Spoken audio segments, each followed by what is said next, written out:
Selamat Zian. Good morning, fencing fans and parasport enthusiasts from around the globe. Welcome to day 2 of the Parafencing World Cup here in Solo, Indonesia. A city that quickly becoming the capital of parasport in Indonesia. If you were wondering what's hotter than the local sambal, it's the competition. And yes, the weather too is very hot, so hydration is not optional, it's tactical. Yesterday, we kicked off with the men's foil and women's épée. And let me tell you, the titans of the piste held their ground. The top seeds showed us why they are top seeds: precision, power and poise. But the real plot twist, two fresh faces broke through to the men's semifinals. A first for Indonesia and a sign that the winds of change are blowing through the fencing world. 17 nations are represented here with strong delegation from Thailand and Korea, 7 athletes each. India and Indonesia, 10 apiece. That's not just participation, it's a statement. And among them, 20 newly classified athletes are making their international debut. These newcomers are the wildcards, the disruptors, the ones who might just rewrite the script. This competition is not just exotic, it's evolutionary. Everyone is here chasing something, ranking points, redemption, or recognition. The rookies want to test themselves. The seasoned contenders are eyeing the top 8. And the elites, they are here to defend their thrones, especially with some of their fierce rivals absent. China, the first nation on parafencing planet, is missing in action. So the question hangs in the air like a perfectly timed parry. Can the favorites hold their ground in this unpredictable high-stakes format? One thing's for sure, today's matches promise drama, intensity, and maybe a few surprises. So buckle up, grab your scored cards, and get ready to witness the clash of ambition and skill. Let the duel begins.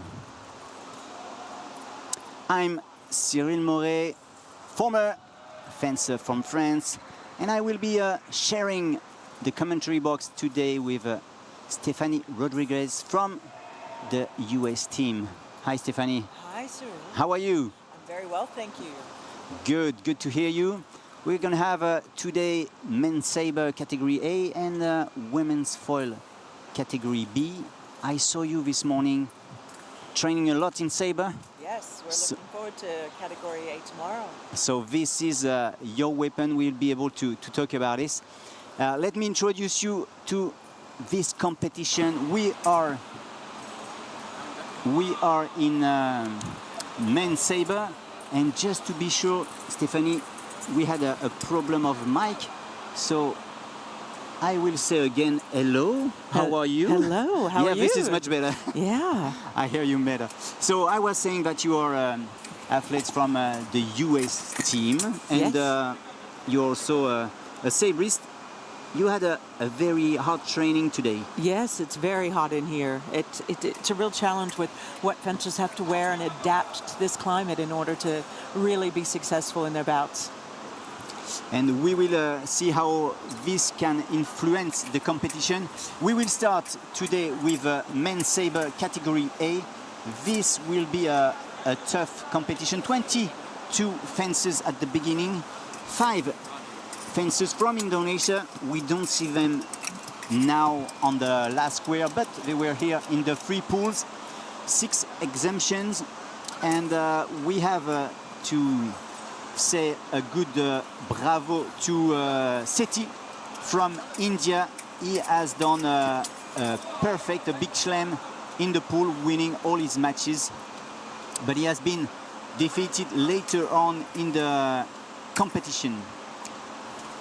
After the pool, Seti was 1, Singh from Korea was 2nd, Bunsiri was 3rd, and we will see him again. And Choi from Korea was 4th. The final ranking, including the exemption, is giving 1 Shintaro Kano, 2nd Serge Robin from France, 3rd Carlos Freitas from Argentina, 4 from Germany Julius Hope, 5th Maurice Smith, his teammate, 6th Yeonhing Kwon from Hong Kong, 7 Rakal Kumar Sethi, India, 8 Jain Hong Sim. We will have here on these first semi-finals of the day, we are in Saber main category A. We'll have 2 venues, 2 atmospheres. With the first semi-final will feature 2 elegant aerial fences, while the second semi-final, we'll see that later, will be with 2 powerful and imposing saber fences. So enjoy the show and make your choice.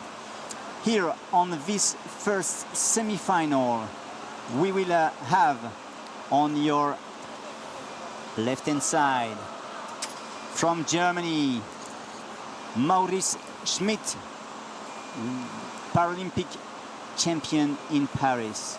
He will face the rising star of Thailand, Bunsiri Ksanit Mwanwai. These 2 fences will be fast, so get ready. Keep your eyes wide open and let Saber do the show.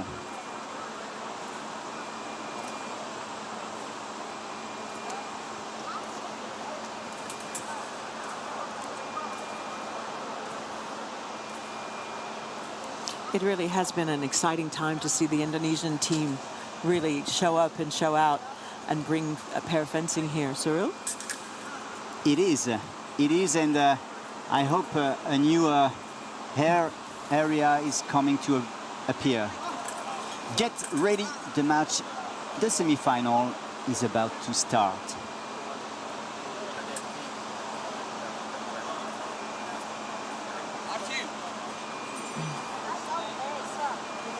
So you can hear it. Maybe we have to adjust the field of play with only official, and we will be ready to start this first semi-final, men's saber, category A.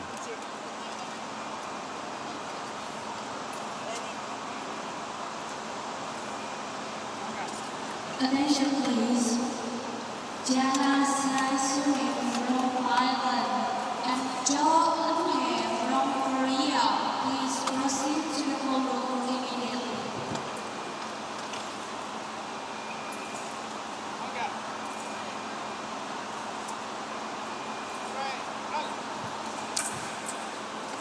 En garde, prêt, allez, there we go. And first touch for Bunsiri, Thailand, 1-0. So we are in saber. There is the rule right of way, the priority. Maybe a good start to tell us more about this right of way. Yes, the first person to make a gesture, a move, has the right of way, and it's up to them to continue the action. And the parry can be taken, the priority can be taken, but it's very fast and very fierce, Cyril. And for sure, we need the referee to determine what's going on. And for the moment, what a good start from Bunsiri. 4-0, it goes fast, but maybe we will have something which may slow down Bunsiri. This yellow card, he has done a lift. He was not still sitting on his wheelchair on the cushion. Yellow card, this is first just a warning, and no matter for him. Look at that. He's able to go very far. He is, right out of that slide.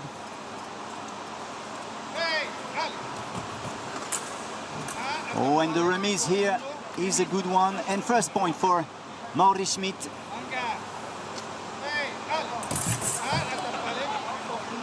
Maybe he was needed some time to adjust himself on his new opponent. Yeah, he's settling in there. So we will see Saber now, and for the whole day with the men competition. I guess you love Saber.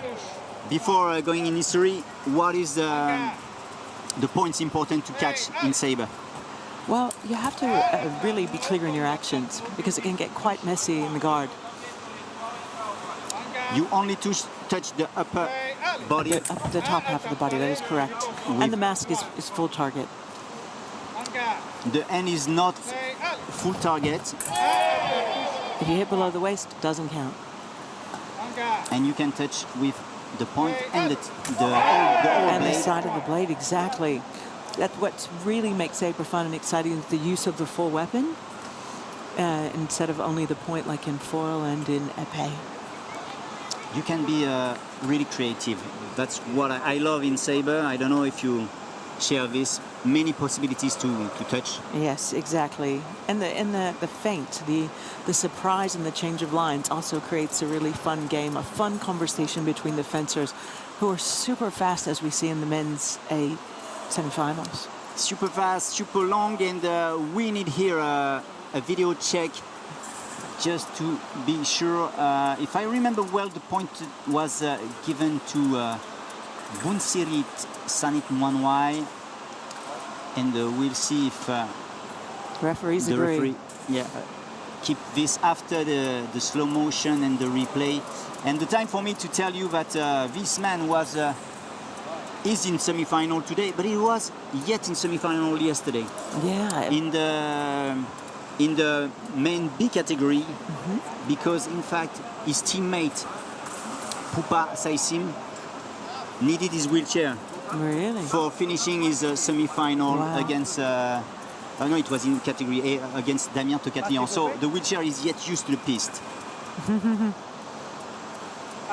And this is confirmed, and the point is given to Bunsiri Sanit Mwanwai, turning as the leader this first part of The match. this semi-final. And the time for me to talk about Saber, because you are doing Saber now. It was not the case when I started fencing, for example. No. Saber was really breaking through in the Tokyo 2020 Paralympic Games. That marked the first women's saber, and it was both in category A and category B.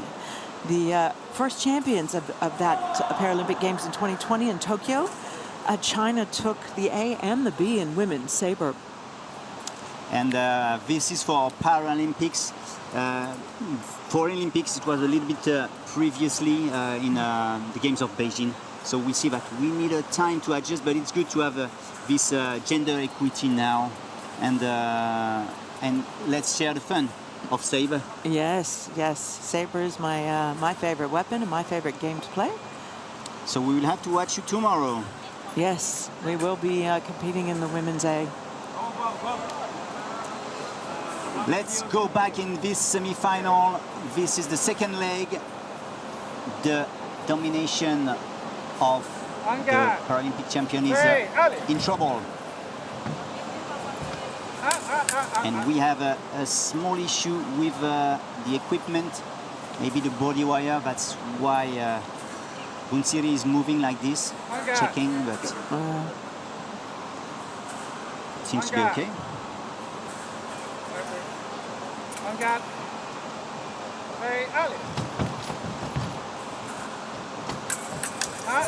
Oh, once again, this touch is a kind of hold up of the priority from Maurice Smith, but he's able here with these actions to come back at the score, get closer, reducing the gap. Touch.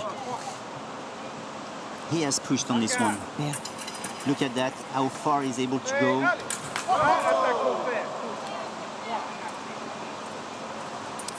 Oh, can you remind me? We were at 8-4. We were. And He's come this back. is 8-8. First touch here for Bunsiri in this second leg. And he will have the riposte to continue lighting in green. What is your favorite action in sabre?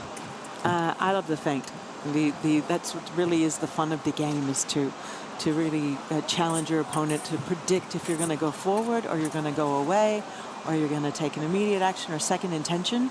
So the feint for me is the fun. But please don't tell my competition tomorrow. This is our secret. It's our secret. We're going to just keep that right here. The two of us talking here, and you would have loved this moment when in sabre we were using the plexi mask. Really? We were really able to see the eyes, and that was an interesting moment to make things also with the eyes. Yes, because it is a very different thing to look through the mesh and not be able to see your opponent's eyes. It really changes the way you play the game, looking at body language, the intention, the hands. There's so much to read before I lay on what you think your opponent's going to do at that time. So will Maurice Smith able to read in the game of Bunsiri Mwatwai, the leader in this semi-final? It goes fast, and unfortunately the riposte is not long enough for Bunsiri. 9-10. He's coming back strong. It really is a challenging match and exciting to watch. What is impressive is how, when Maurice Smith decided to go, he's able to accelerate.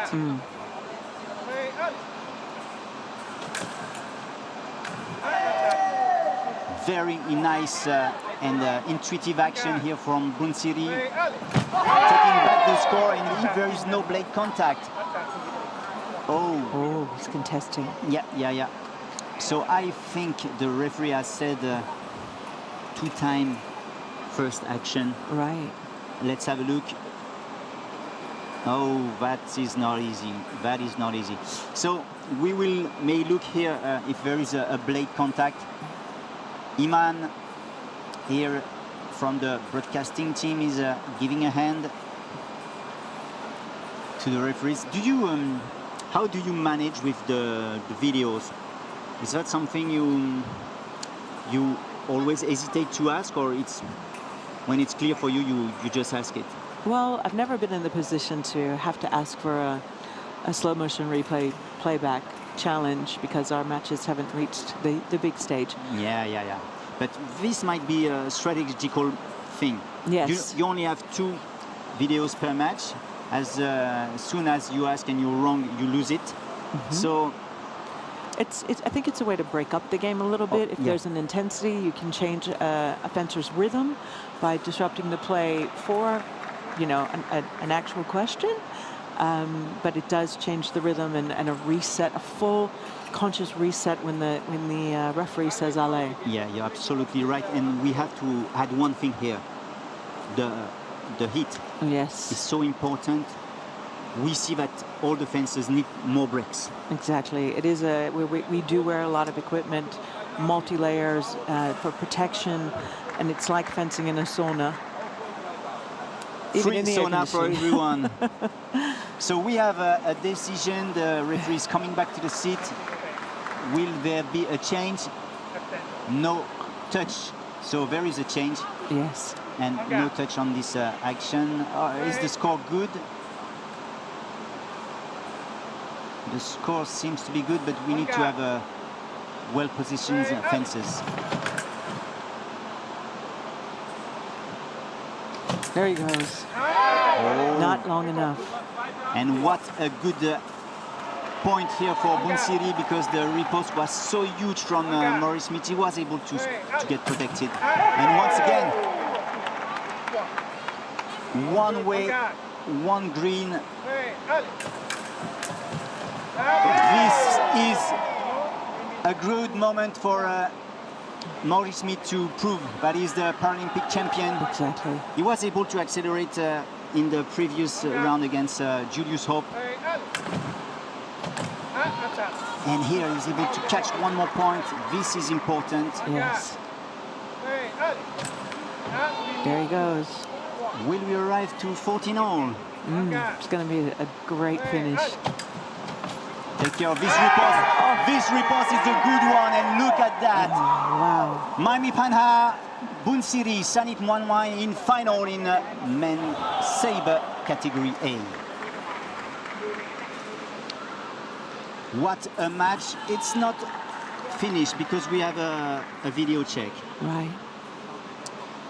But imagine what happens in the head of Bunsiri, 33 years old. This is confirmed. He is in final in a men's sabre category A here in Solo, Indonesia.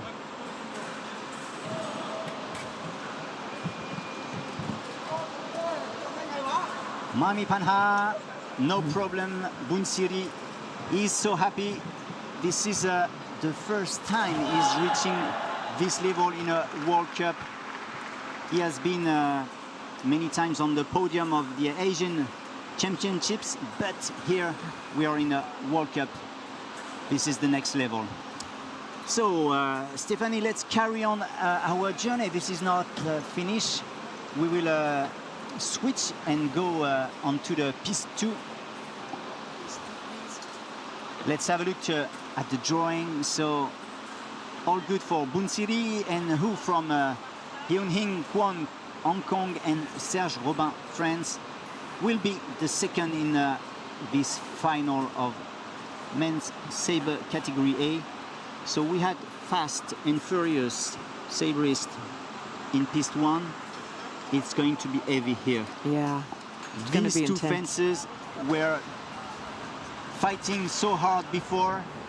Kwon has defeated Carlos Freitas from Argentina 15-6, while Serge Robin has done a very heavy match against Gunwoo Choi from Korea, the teammate of this man, Hyun-Hing Kwon. Hyun-Hing Kwon was 6th at the tableau and is able to reach the last square in semi-final. So the referees has to fix the last details of this final. How do you manage with your mindset when these kind of dead moments appears to you? Well, it's really a challenge for the athlete to reset and take that moment. You know, stay in the pocket is my mantra at that point, is just to, you know, really don't lose focus, reset, use the time to catch your breath, to really think about the next action, to mentally replay what you've seen, because it's likely that the athlete will repeat what they've done previously in a match, if in the event that the breaks like this happen. But there is a lot of intensity around the semifinals, the preparation, the getting this far, what the effort they've done today to get here. So this is going to be a really exciting match to watch. So let's see what's going on in these heads. These two fencers are in semi-final in men's sabre category A.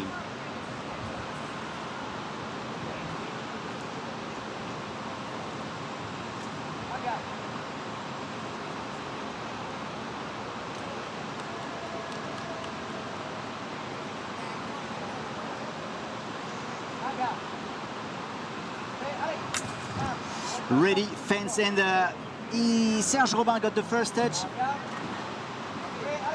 This is his favorite one, touching while he's going in defense, kind of counter-attack. But maybe we'll need more than that if he wants to go one step higher in final. Oh, I've not seen where was the touch here. It went to the guard, but I think he might have managed to go over the top. I would like to have the replay if the broadcasting team is able to do this.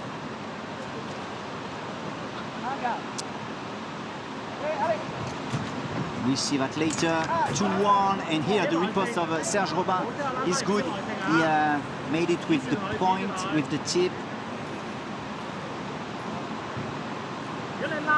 You have to really look at the physicality of the fencer, and the height equals the reach.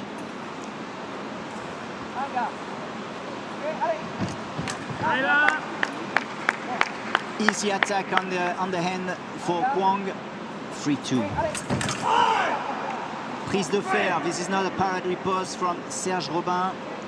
Eddie Suarto, the referee, is giving it to the French. 4-2.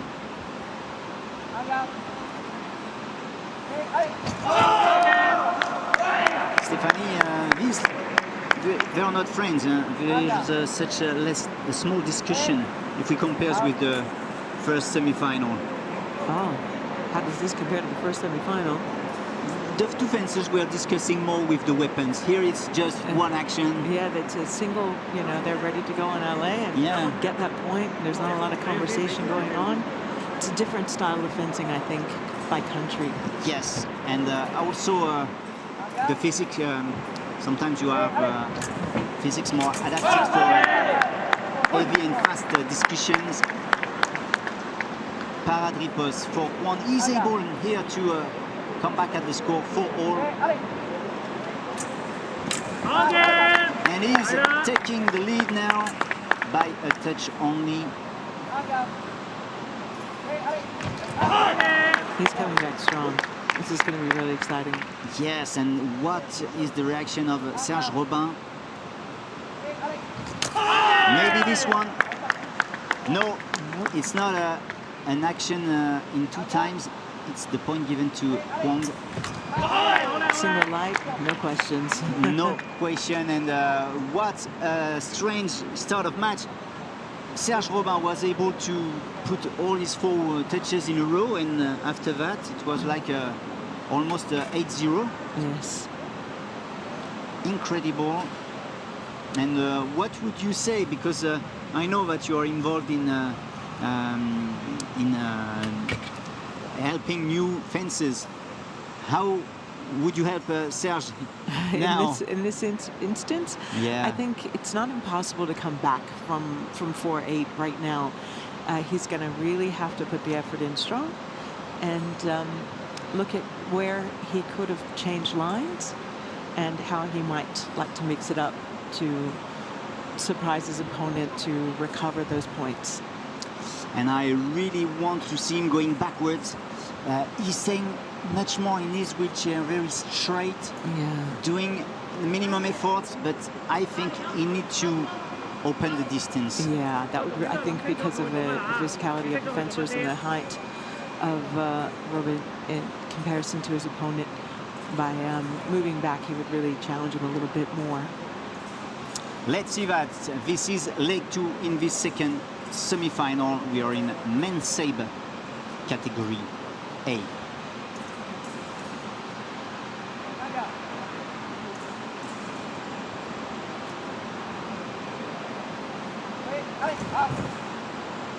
And we will have a card.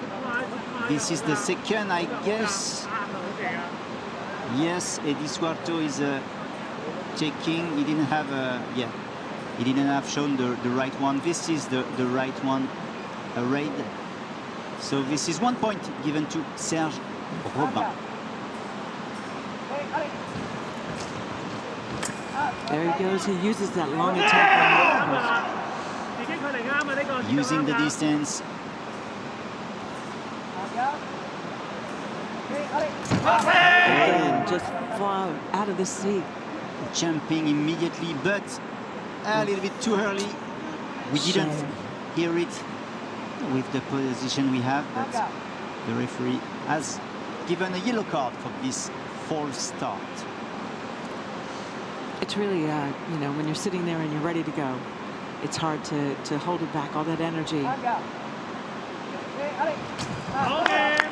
Yeah, and to stay focused here, the vigilance was not at his maximum for Serge Robin.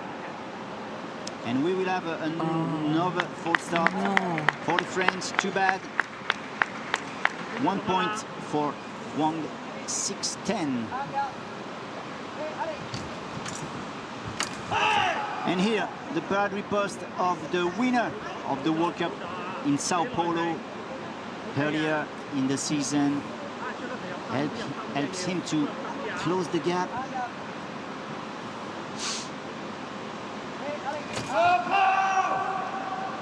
Oh, what What a nervous match once again.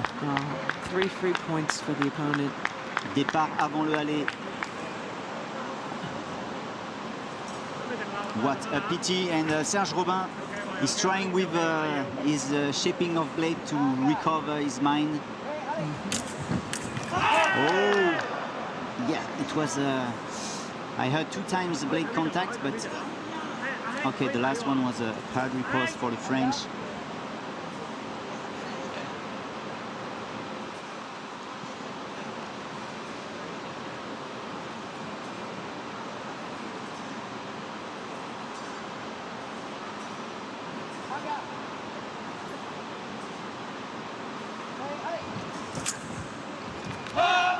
He's taking the time, but oh, he should have got his riposte. But he's not asking for a video check. One light. As you said, easy to ref.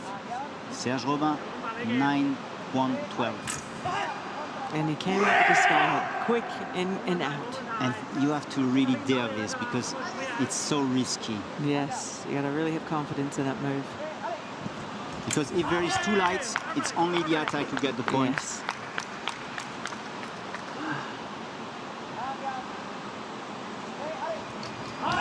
And look at that, this action helps Yeon-Hing Kwon, 48 years old, to go close to the final.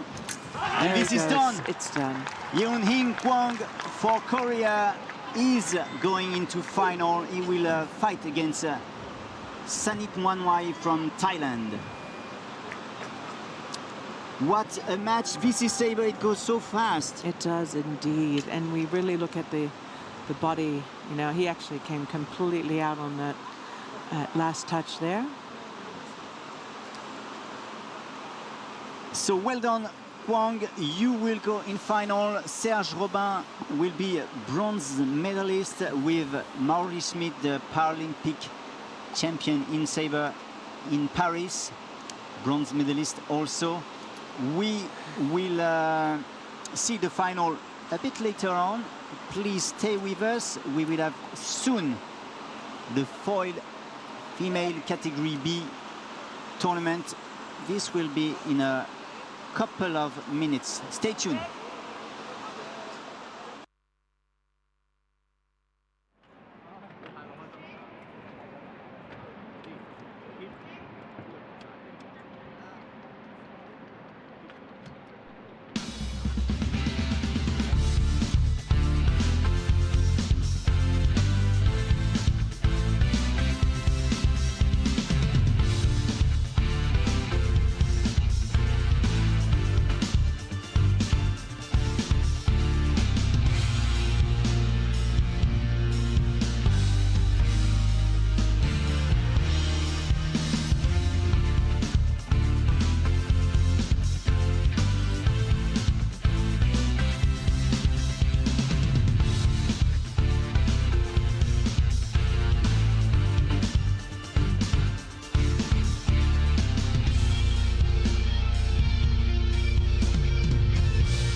And we are back here in Solo, Indonesia. This is the Parafencing World Cup 2025.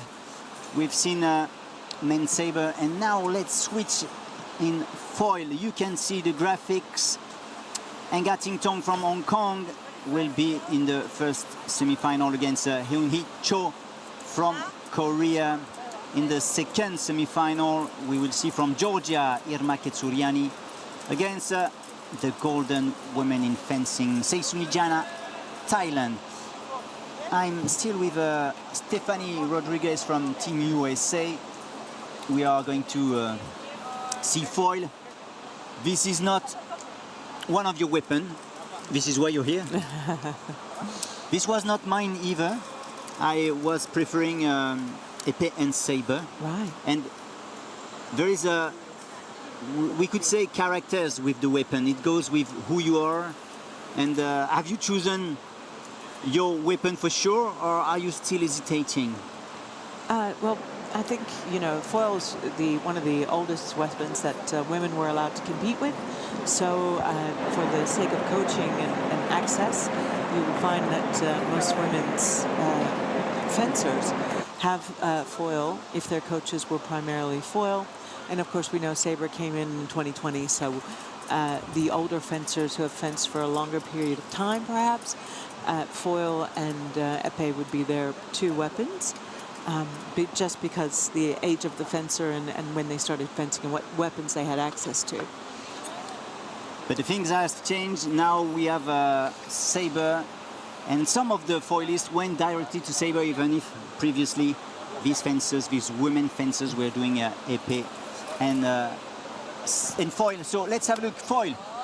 It's one of the three Paralympic disciplines in fencing, alongside épée and saber. It's a fast-paced tactical sport where fencers use a thin, flexible blade to score points by landing touches on the opponent's torso. Only the torso counts, and you can see it here with Ngating Tong. She has a small torso, so the target is not that big.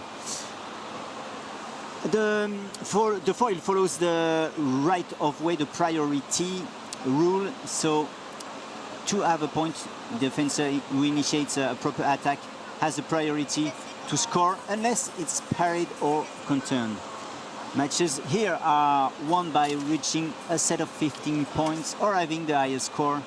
When the time runs out, we are here with a conventional weapon. It goes most of the time very fast. We should not use the time, but maybe this fencer, and this one in particular, Cho, is pretty keen on having a big distance. Right. And maybe the time of the match will be affected by this choice. Do you? Would you be okay to share what is your preference? To have your opponent close or a little bit far? Well, it really all depends on the opponent and how big they are, because I have quite long arms, being 177 centimeters tall. You can be 180. You have to choose. Change the prosthesis and then. Yeah, we can take our prosthetics off, but it doesn't make our torso any longer. No, for sure. But on the you know, on the back lunge on the chair to create the distance, the taller you are, you're a bigger target, I think, and that's in all of the disciplines. Particularly, we are bigger, and you really see the size difference, I think, in these two fencers here with the size of the target. Certainly, the one is definitely the Hong Kong fencer. She is a much smaller target than Korea. So Korea's going to really have to focus on landing the blade. For sure, Hyun-hee Cho will have to be very precise. And we have a small issue. I don't know if you got it, Stephanie. I'm not sure, but I think the lame of Ngating Tong is not working well, and she will have to change it. But the thing is, we've been talking about this fence, and even in the World Championships, she's unique. And I guess you really can't use teammate lame. Yeah. And this, do you have two lames in saber, for example? No, typically Only one. We would use one.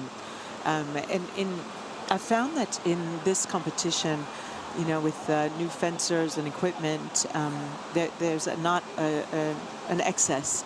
In fact, some of the fencers were approaching looking for breastplates for the Indonesian team because they just didn't have access to the equipment. And of course, you know, it is quite expensive for fencing, especially at this level, to have duplicates of everything. Of course, it's recommended, but it isn't always economical for the fencer. And you know, it's exciting in Australia, where we started the program, to see how Australia's developed and is now supporting the young fencers that will progress ideally to 2032. Yeah, when Australia will host the Olympics and the Paralympic Games. And in these more established countries, again, China taking the origin and the lead on the Olympics. And they really do resource their team well. You see them come as a delegation. They come with doctors and physios and excess equipment. I would dare say they almost have a dietitian with them too. I noticed they are very particular about what they eat, because you can come into a country and not be used to the spice or the seasoning, and your diet changes, and that really is unfortunate for the fencer who might not be prepared for what is to be.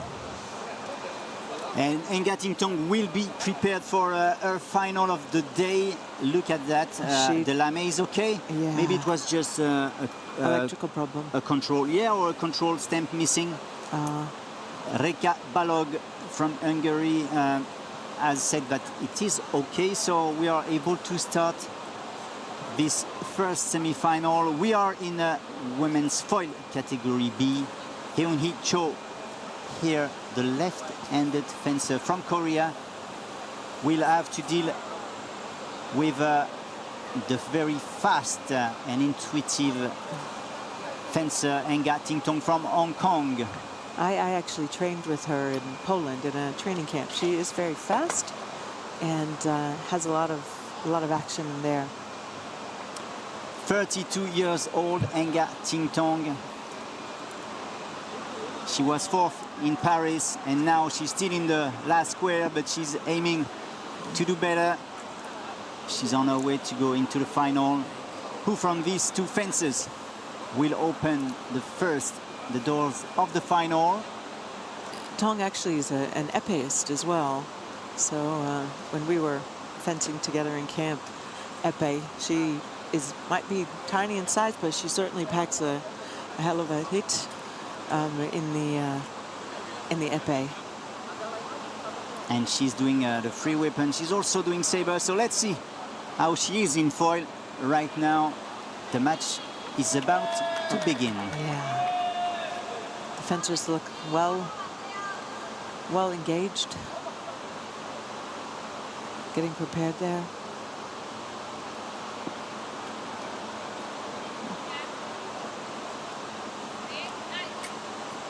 And there we are. This is launched 3 minutes first in this first round, or 15 touches. We usually see in foil a sort of a moment of beginning just to test, to adjust the target with some off target, by the way. Right. These white lamps, it means that you have a touch with your tip, but not on the right target. You are off target. It's all the places except the lame of your opponent. Really does require a lot of precision. A lot. And as you said, this is historically the first weapon, the weapon to learn for learners, just without avoiding injuries on arms and legs. You were able to protect the torso, and then you were able to show to your master that you are precise enough to just, yes, in control, to just touch the torso. Well, it's not easy here. I think the distance is pretty open.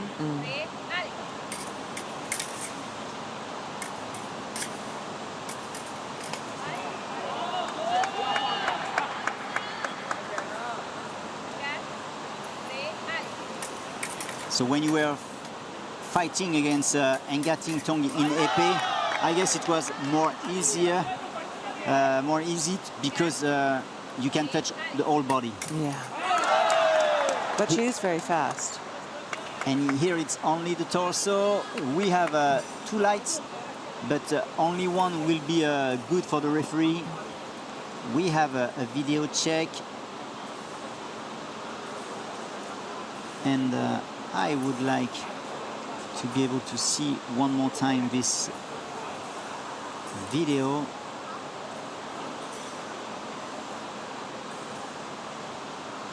Looks like an intense review there going on. It's sometimes pretty long to have a decision, but here we are. Made it. Reka Balog got it, and it's 1 point, the first point for Nga Ting Tong. Oh, what has, yeah, a broken blade. Uh-oh. So, that's why we always carry 2. Yeah, the lame is okay if you got only 1 in the rule, but the rule indicates that you need to have a spare weapon. And it's better to have 2 or 3, because here, no way to come back. The glue is not working at all. No. 1-1. We are in semi-final in women's foil category B. Oh, there she goes. The remise, immediate remise for Nga Ting Tong, leading here. Oh, 2 yes. touches, yeah. And 1 left. she has found a target at the bottom.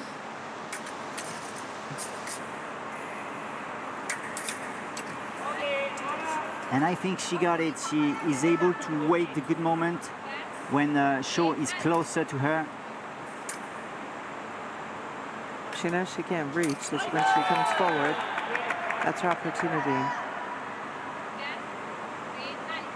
And the riposte here for Eun-hee Cho, 40 years old.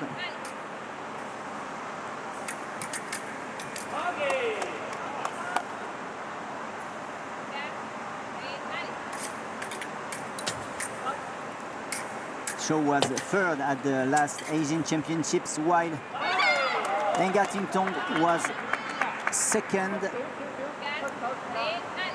behind the undefeatable Seisui Jana.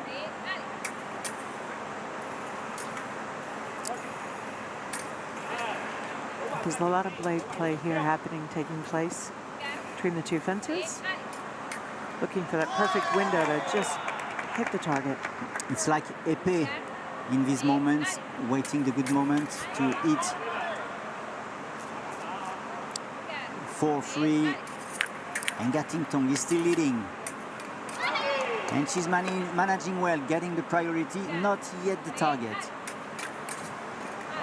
And she goes again.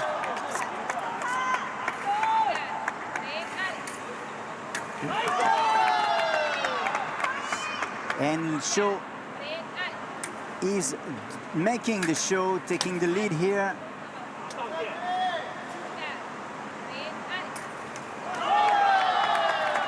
And she has stolen the priority here to Nga Ting Tong.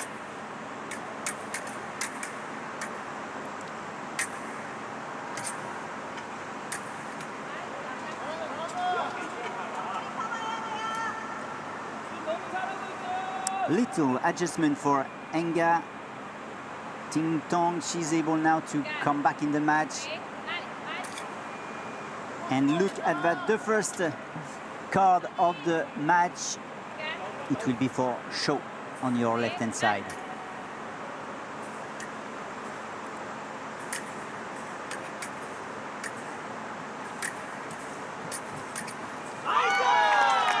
Very well chosen. That was a perfect timing here.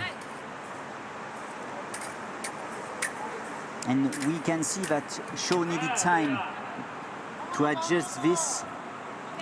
And it seems that as she got it, she will be able to carry on like this. Yep, she's found her groove.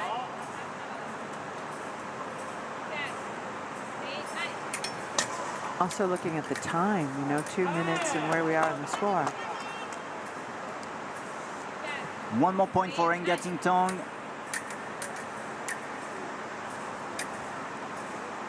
One minute left in this first semi-final in women's foil category B.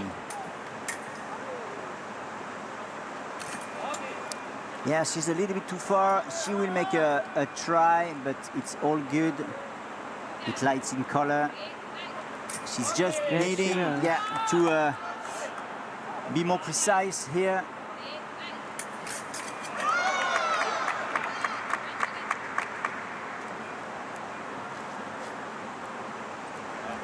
And there we go. This is the 8th touch in this women's foil category B semi-final.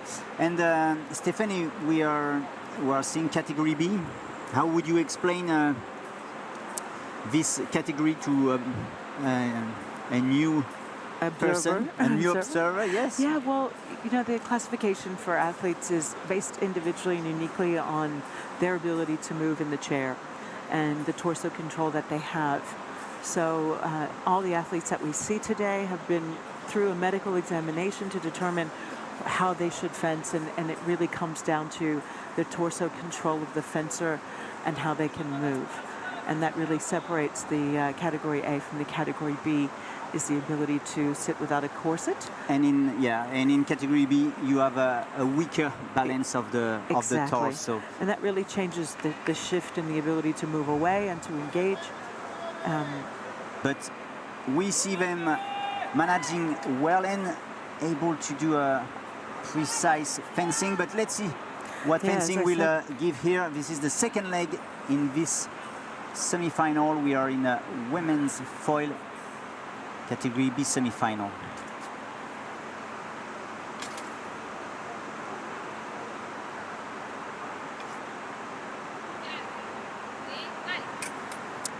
Eight-six, and Ngatingtong is able to close the gap with his direct action.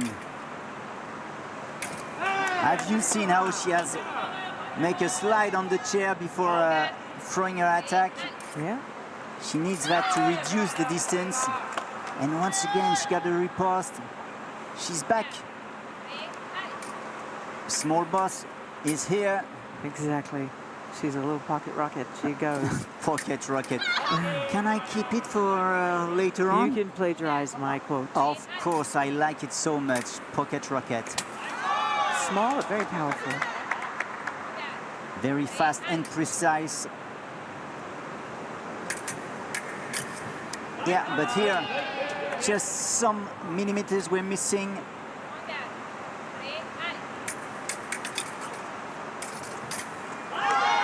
And with the distance, Shaw is able to push to find a good riposte. 9-all. And maybe this is the game she should use. Use the distance, make a big parade, and then she's able with the distance to catch the riposte.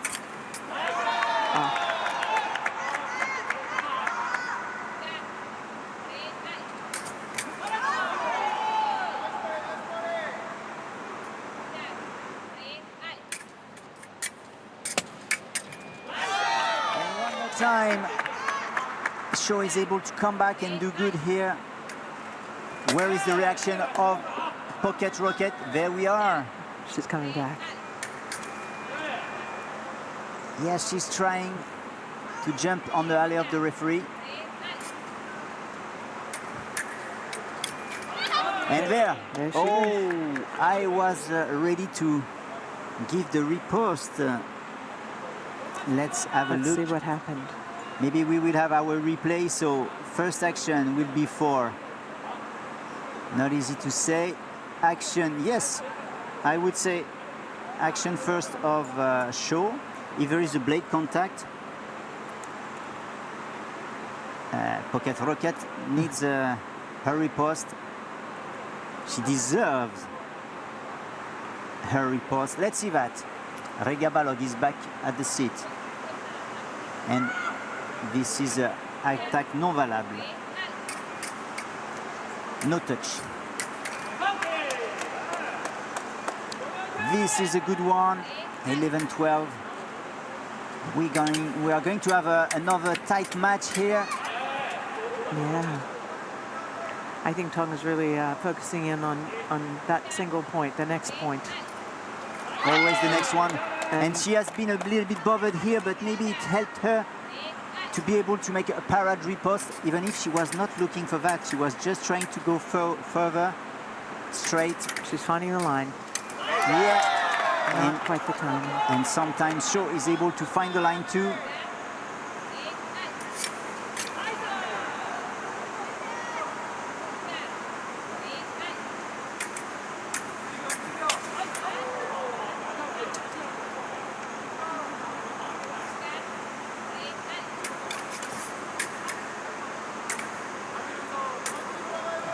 Ting Tong still trying. This is off target. She was number 1 after the pool this morning, but she's behind and she's on the edge here because Shaw is at 1 point, 1 single point to go into the final.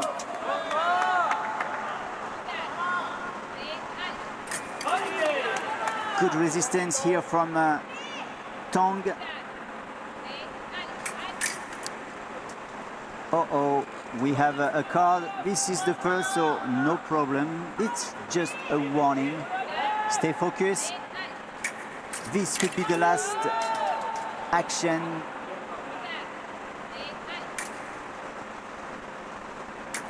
See the intensity of this.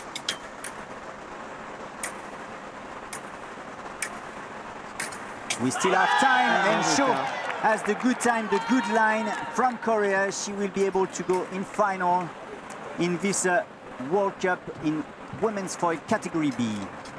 You could see Cho really found that opening was in Tong's neck. She knew that there was a sweet spot there that was not protected. I think if we were to check the number of touches of the entire match, maybe some of them were at this position for sure. Shaw for this morning has made the show, taking the first ticket to the final in women's foil category B. Let's continue. Let's continue and have a look on piece 2. Irma Ketsuriani, Georgia, against Seisuni Jana from Thailand. Irma Ketsuriani on your right-hand side, Seisuni Jana left-hand side. Two right-handed fencers. They know well each other. You can see there's a very discerning way and style of the fencers compared to the match we just saw. Irma's touches quite tight and works in a very narrow focus on the target. And first point in this semi-final for the Thailand. golden fencer Seisuni Jana. Seisuni, 51 years old, while Irma is 39.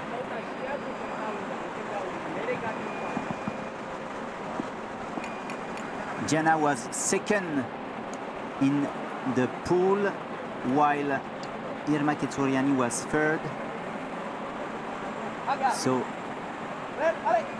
we could have here a very balanced match, even if on the paper the fencer on your left has won everything, all individual gold medals in Paris. Wow. You have to look at the years of experience behind the fencer as well as age and how long they've been fencing. And if you've got 20 years in the chair, you're going to bring something to the match. For sure. Experience. This fencer, Seisuni Jana, has started the first competition in 2003. It was close to your motherland. It was in New Zealand, Christchurch. And she has won, if I remember well. But since that, she has done so many gold medals in World Cup and Paralympic Games. It's 2025. She's got quite a legacy of medals and experience there. But Irma Ketsuriani is not a rookie. No. She has been started fencing and the competition in 2015. So we had 10 years one side, 20 years the other side almost. But there is one other factor in solo. We're in Indonesia. The heat is so impressive. It is like fencing in a sauna. And even if you can surely hear the air conditioners working on, but it's not enough to cool down.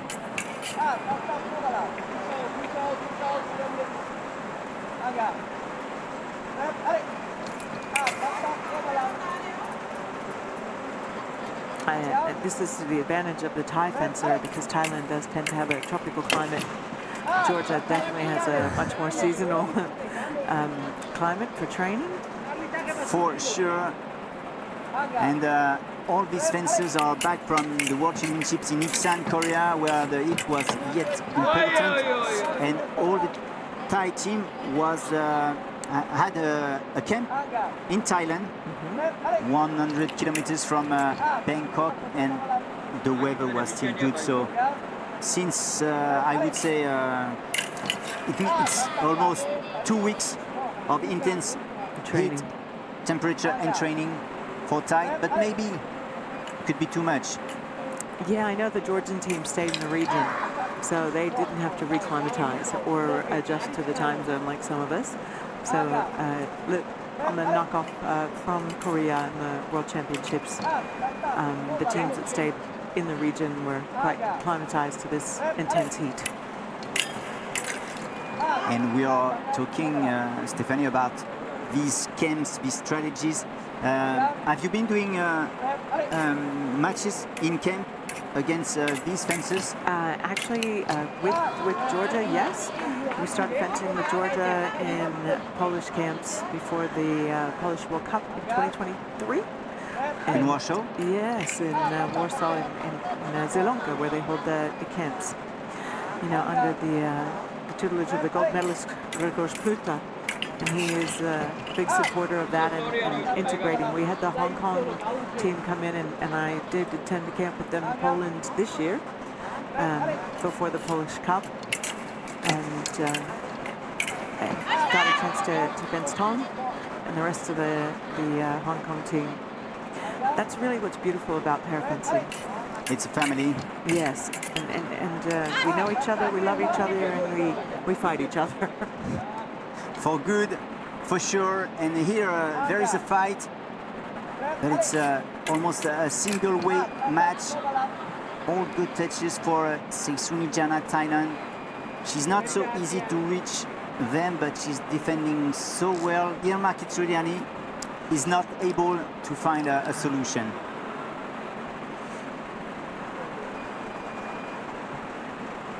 And Eddie Suarto is asking Nanta, the Thai coach, to adjust the lame so that it goes well down at the bottom. Exactly. Yes, well down.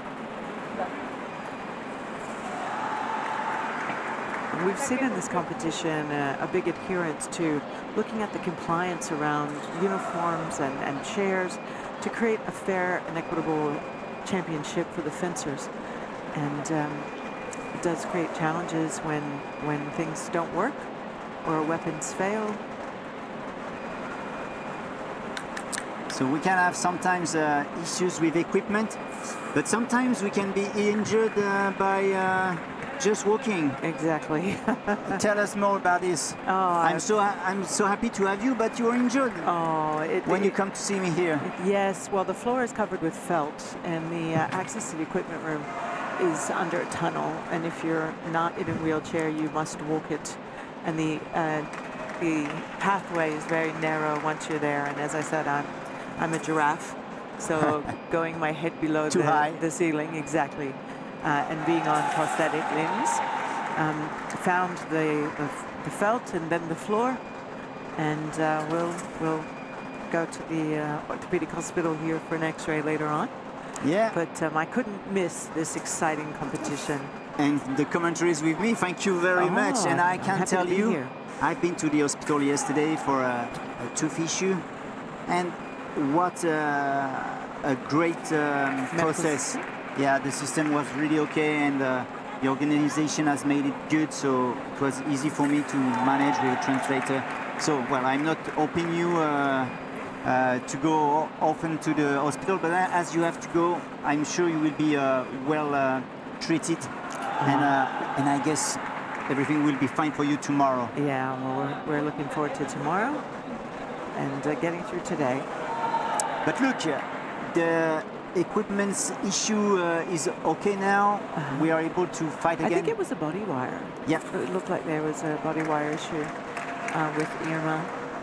And we are about to carry on semi-final women's foil category B. And Irma Ketsuriani still looking for colored hits. She's a bit far. She has to change the tempo, but in the meantime, Seisuni Jana is still pushing.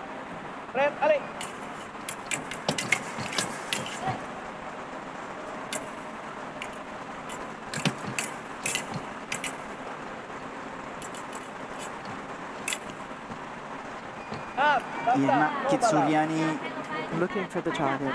looking for the target, the vice European champion. Yeah, maybe she could have it, but Seisuni Jana was fast enough to stall the priority with this remise, immediate remise, and she's the leader here in this second semi-final in women's foil category B.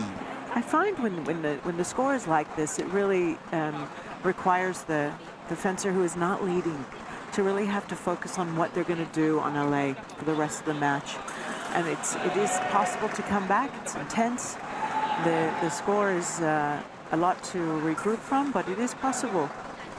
And look at that. Is it possible that the coach, the Georgian coach, is an emblematic one, will be able with these words, sometimes hard? Oh yes, he's a very animated coach, but his fencers are, you know, again, world-class medalists, all three of them in different weapons, formidable foes. Again, we do have 20 years in the chair with Jana, and an age gap between the two of them.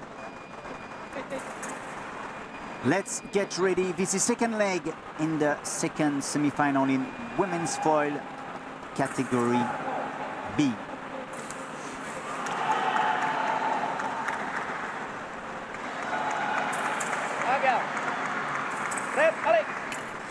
En garde, prêt, allez, back to work.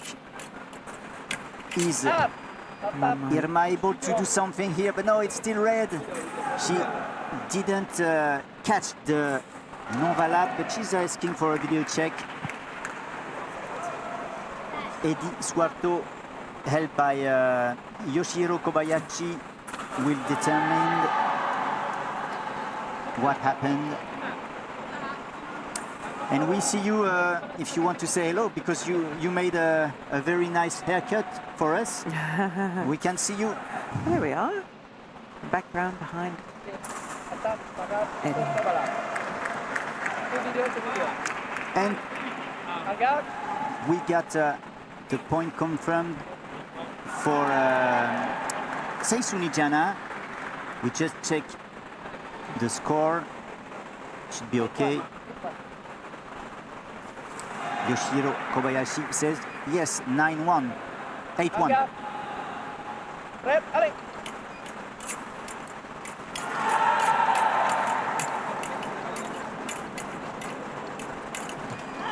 There she goes.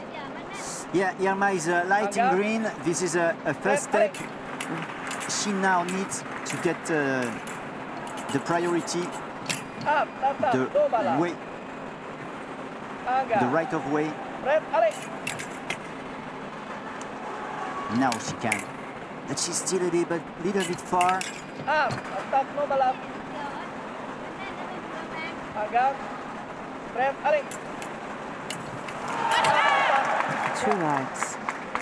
Two lights, but 1 point for Seisuni Jana.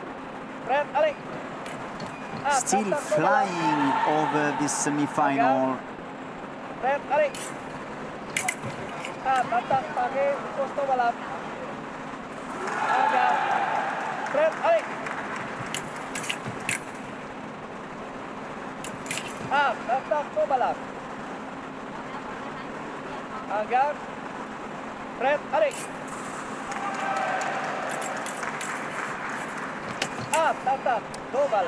Many off target, non valable. This is for sure due to the distance and also the ambitions. Nobody here wants to take a risk to be too close because we are fighting for a final, an access to the final.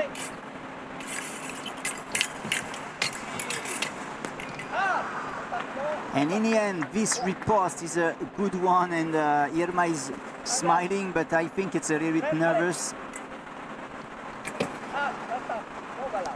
She's not in the match now.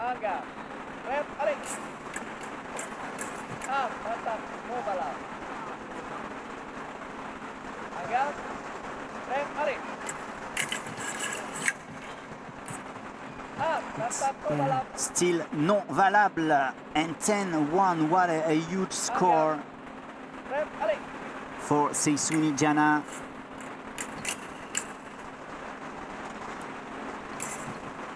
She's patiently waiting for the riposte, and she may got it here. She did. This is done. Look at that. One time, and the second time is the good one. 2 minutes left in this semi-final.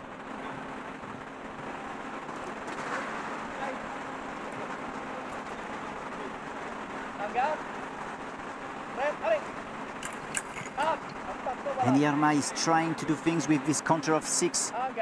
She wanted to flick. Just didn't happen. Yeah, it's something is missing. You've said a word, I like it previously, groove.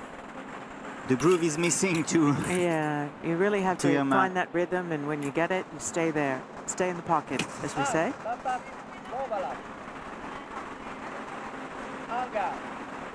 If it doesn't work, try something else. That's what my coach always advises. Basic but efficient. Exactly. If it doesn't work, don't keep doing it. Switch it up.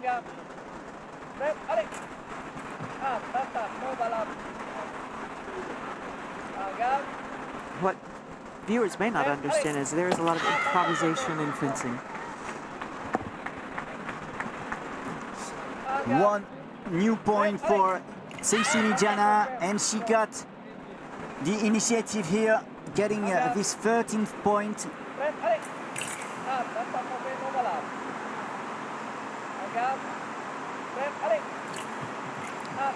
And there we are, so close to the final here for Seisuni. And Irma Ketsuriani doesn't know what to do. This is an answer for the honor.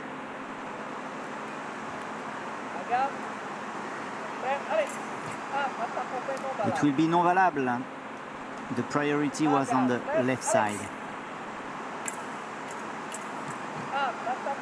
And we can see Seisuni waiting patiently for the last touch. She has to stay patient, and she got a yellow card for false start. And there we go. And this is done. There is no parade riposte.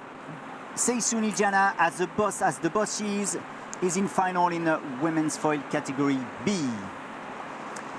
It was a one-way match, not the best to watch, but No. what could we say? Because, well, you know Irma Ketsuriani. I do. She's a fighter, but something was missing for her here. Yes, she is a formidable adversary. I have had the pleasure of fencing with her saber in camps. She's experienced, she's focused. You know, you could look at the day, and every fencer may have a bad day where they're really not finding that groove. And when it gets to be such a big disparity of points, the idea of coming back from that, do you have it in the tank at the end of the day as well, after going through the pools and getting to this level into the semifinals? For sure, a bad day for Irma Ketsuriani. Some newbies would like to have this kind of bad day because she will end the day with a medal. She would have deserved and wanted better, but she will have a bronze medal with Enga Ting-tong, because in final next we will see Cho Heung-hee from Korea against Saisuni Jana from Thailand. Don't forget that we are also waiting the men's final in sabre. It will be Kwon against Bunsiri Sanit, two new fences at this position. So please stay with us, we are back soon.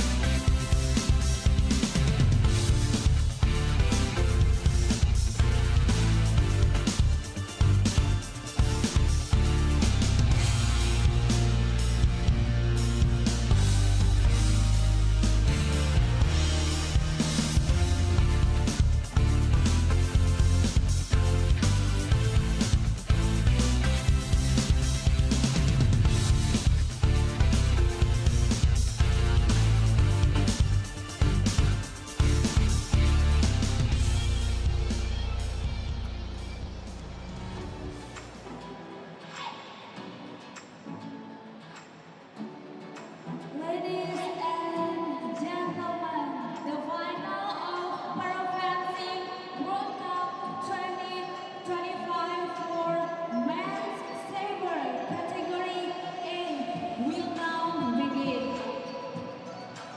Presenting the finalists, Sanit Wanwai Bunsiri from Thailand.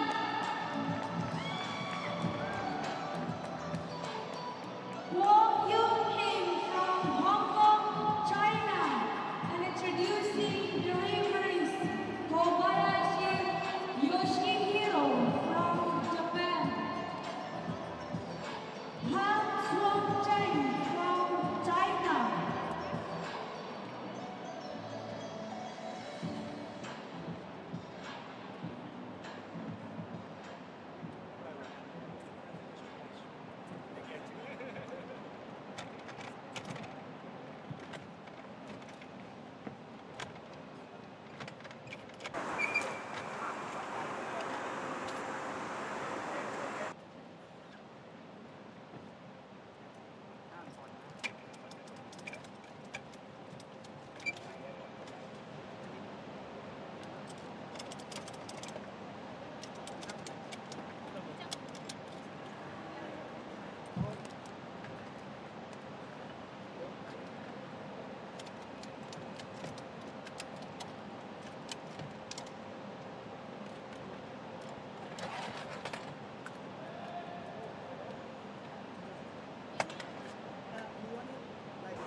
Selamat Ziang.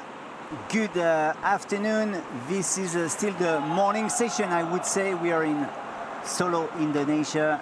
This is the Parafencing World Cup 2025. And we are here for the first final of the day. We are in a men's sabre category A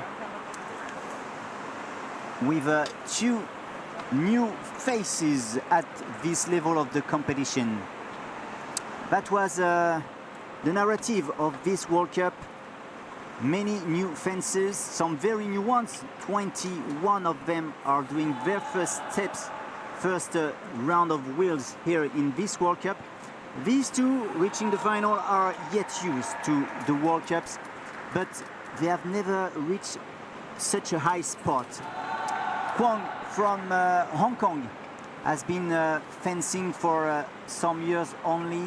He's 48 years old, has been starting fencing only 2-3 years ago, so he's pretty new in the fencing, while his young opponent from Thailand. Bunsiri Sanitmwanwai is 33 years old and he's much more experienced. He has been started fencing in 2017.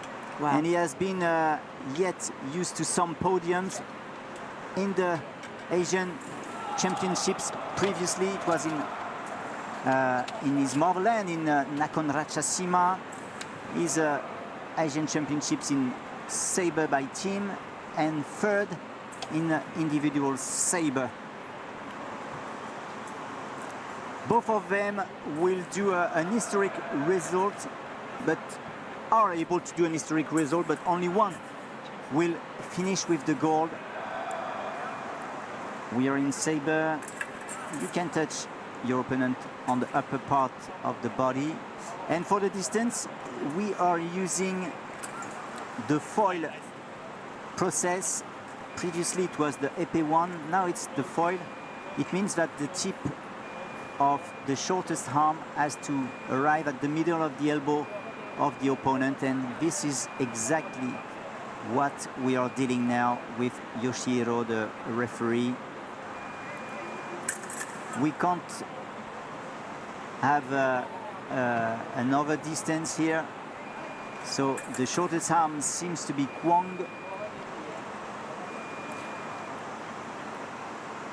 For those who might be watching and not understand, the referee who's standing in the background behind the measured fencer is ensuring that the line on his jacket matches the line on his chair so that it keeps the competition even and fair.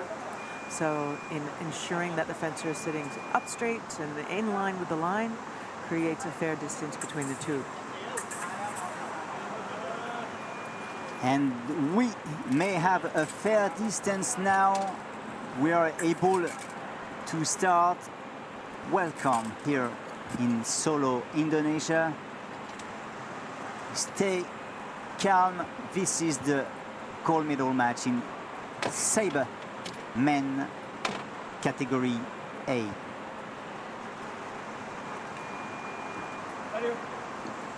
Equipment's ready. Salutations are done. En garde prêt. Let's fight.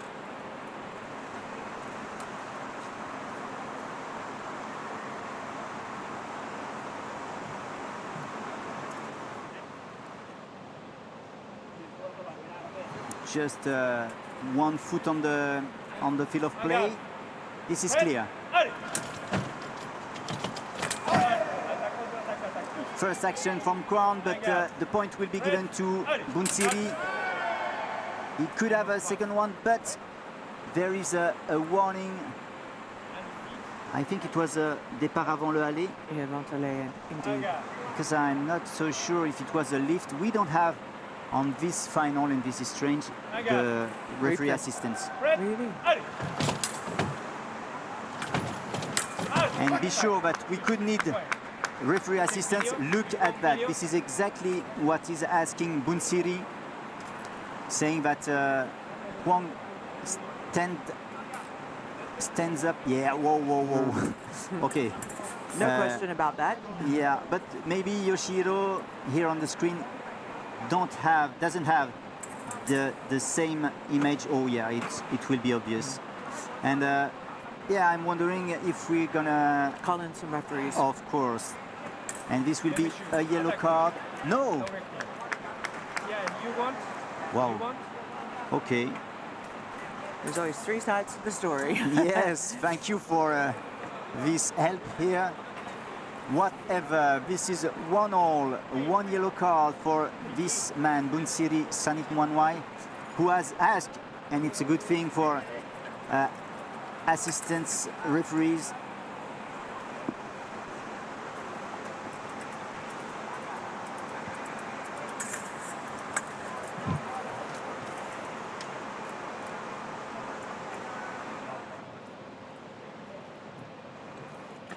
Do you, Stephanie, often have cards for lifting?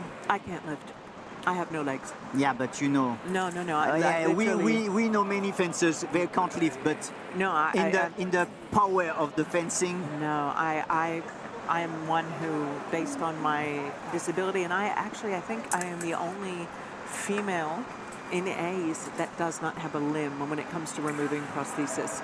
So my ability to lift is nil compared to someone with a foot on the foot plate in category A. Of course, and even if this particularity, are you scratched on your wheelchair?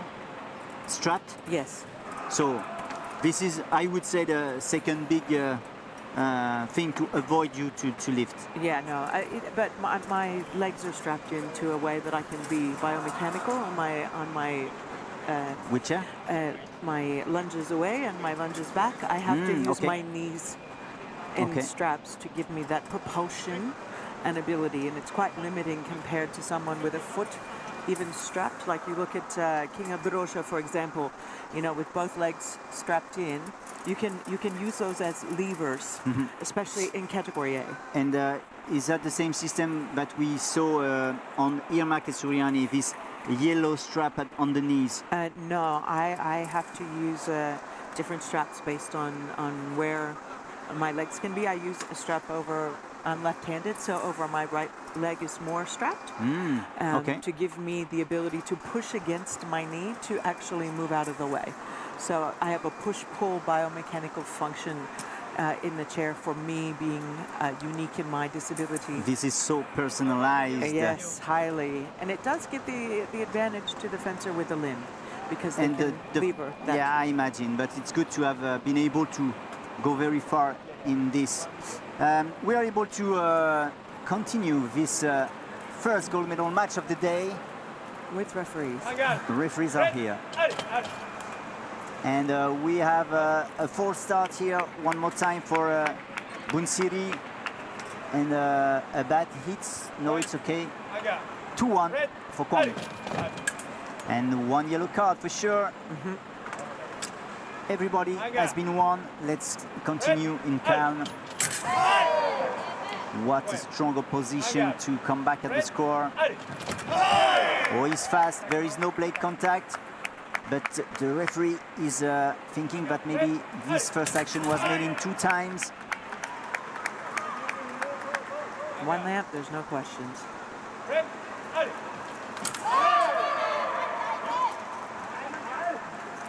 Here, always one attack, no stop.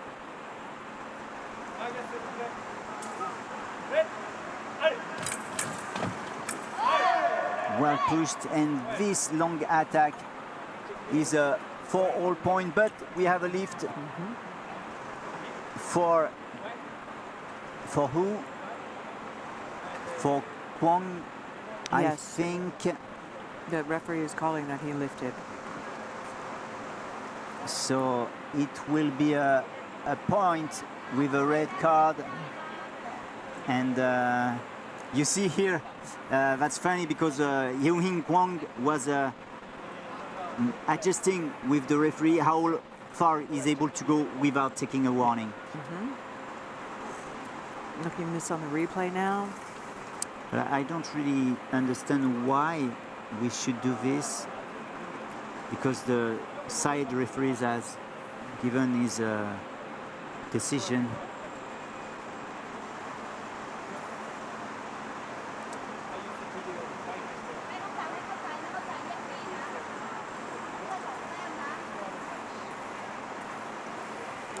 So, what is... I'm lost. I can't tell you, I don't like to say this, but I'm lost. Oh, red card. Okay, yeah, this is it. In fact, Yoshihiro is considering the point, but he's then giving the red card, so he gives back the point. So there we are, 4-all, everybody is won. Let's start again this gold medal match. Clean and clear. Clean, clear and heavy, Yes. but still in one side. Kwang is doing very well here.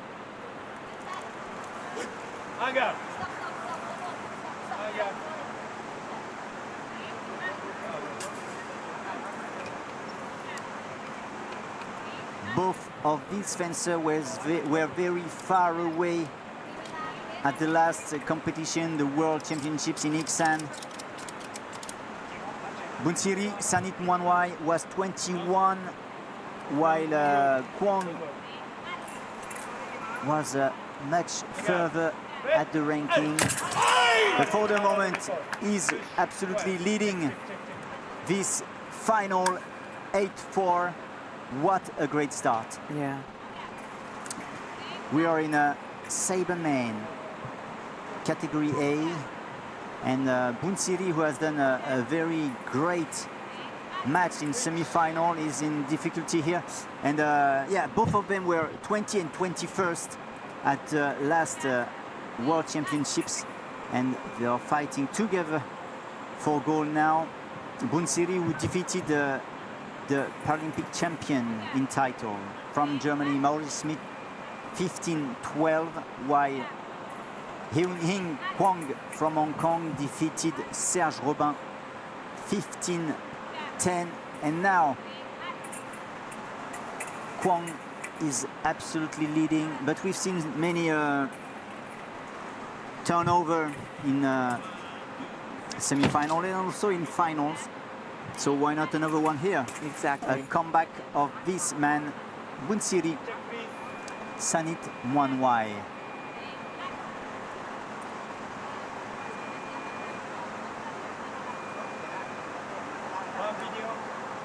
Last test, one video only for Bunsiri, 2 videos for Hyun-Hing.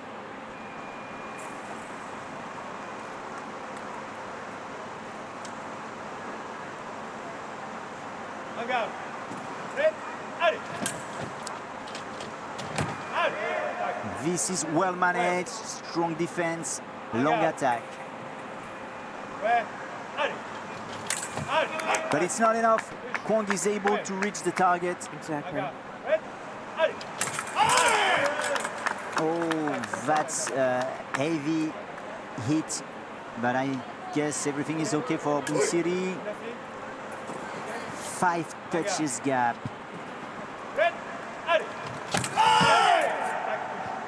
That's very a little difference, but the referee gives the priority to Bunsiri. Oh yes, he's fast. No départ avant le aller. And Yoshihiro Kobayashi is Back again looking at the replay. no choice. Hey, hey. And yeah, small quotes with the coaches asking to leave the field of play to the other coaches. While we are going to determine if someone has started before alley, but as there is no sound on this video replay, it's going to be almost impossible to tell. But what you can see is who has started first.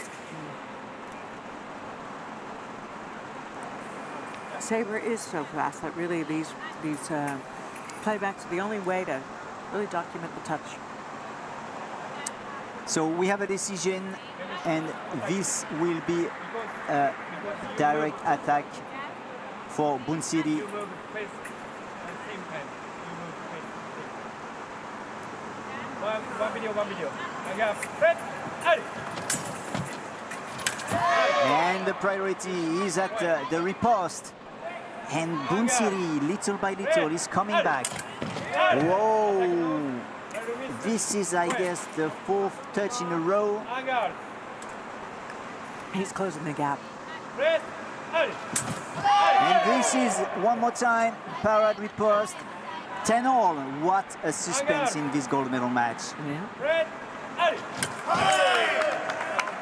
Is there a blade contact? While Bunsiri is not so sure, so no call for the video.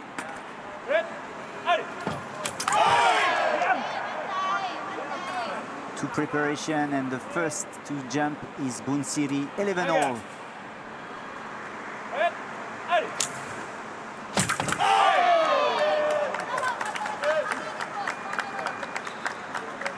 So Bunsiri is asking for a video check. Why? Because in fact he got the parade, so he had the right to riposte. But while he was riposting, there were a new blade contact, and in my opinion, this could be a contra riposte parade and the riposte of Kwon touch. So it will be the point for Hong Kong. Right. Could I be a ref on this? It will depend on the result after the video.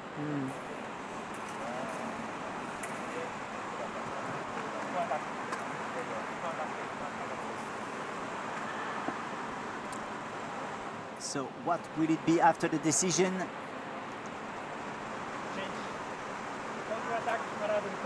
And no, there is a change, so I will keep my seat as a commentator. And there is a point for Bunsiri taking back the lead. And this will be important to keep this lead. Each point, get closer to the age, closer to gold medal. It's so important. It will be maybe simultané. There is no call from the fences, only the ref said he wanted to check, but no, there is a point for Kwon. 12 all, let's continue.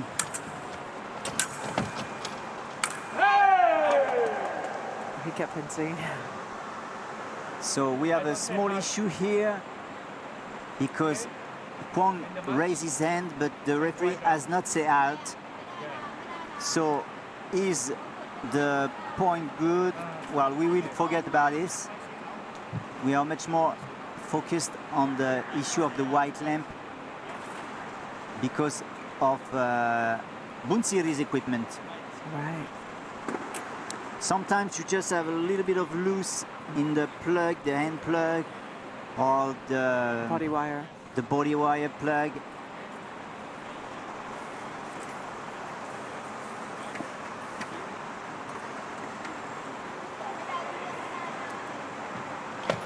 And I don't really know what is the explanation so far of Yoshiro Kobayashi. Yeah, let's stay in piste I think they've one. been off the piste a little bit, off the platform, and need to reposition. They're very active fencers. I'm wondering for the point. Many coaches from Hong Kong to... oh no, yes, this is it. The point is given. Oh, what a good opportunity here for Sanit Mwanwai to get his first gold medal.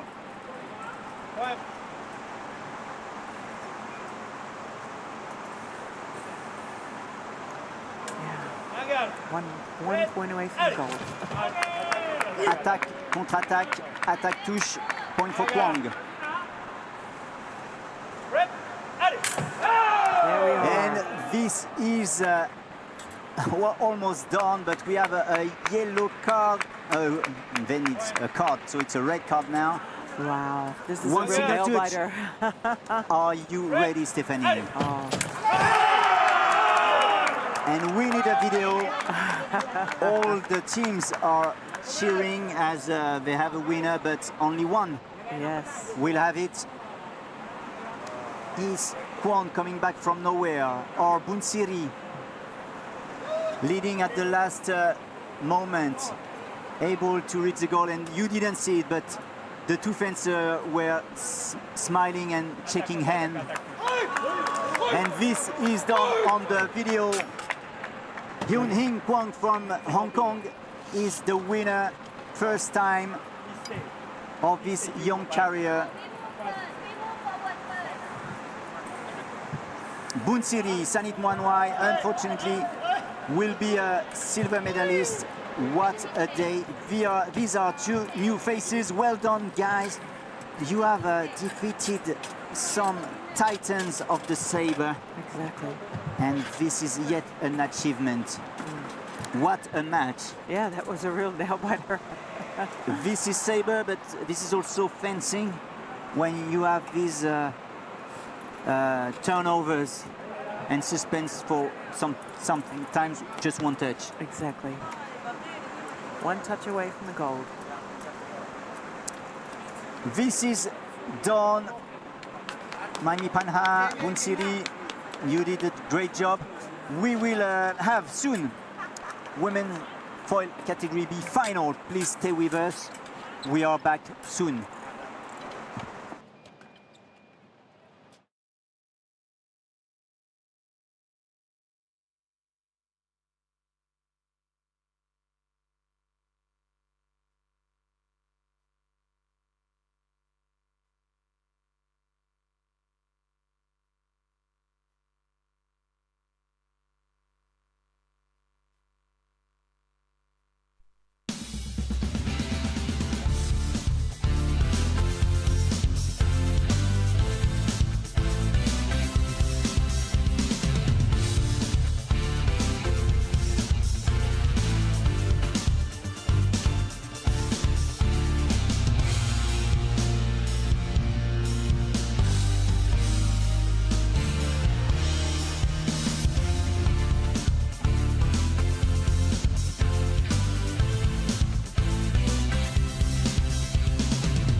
Ladies and gentlemen, we are entering the final of Parafencing World Cup 2025 for Women's Foil Category B. Introducing the finalists, please welcome Jana Sesoni from Thailand.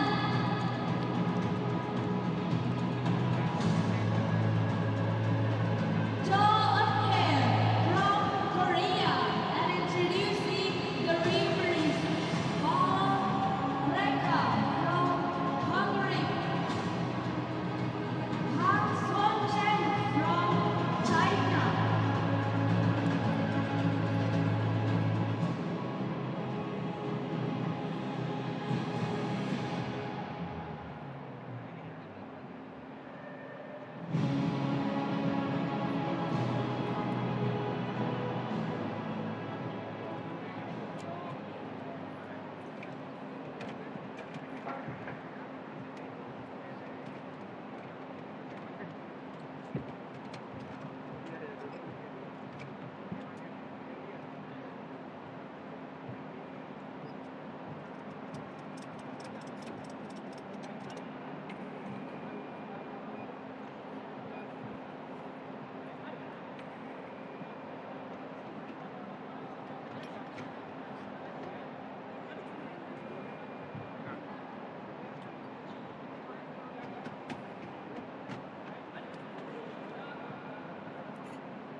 attention, please. Semi-final for Saber men's category B. Please come to the call room. Thank you.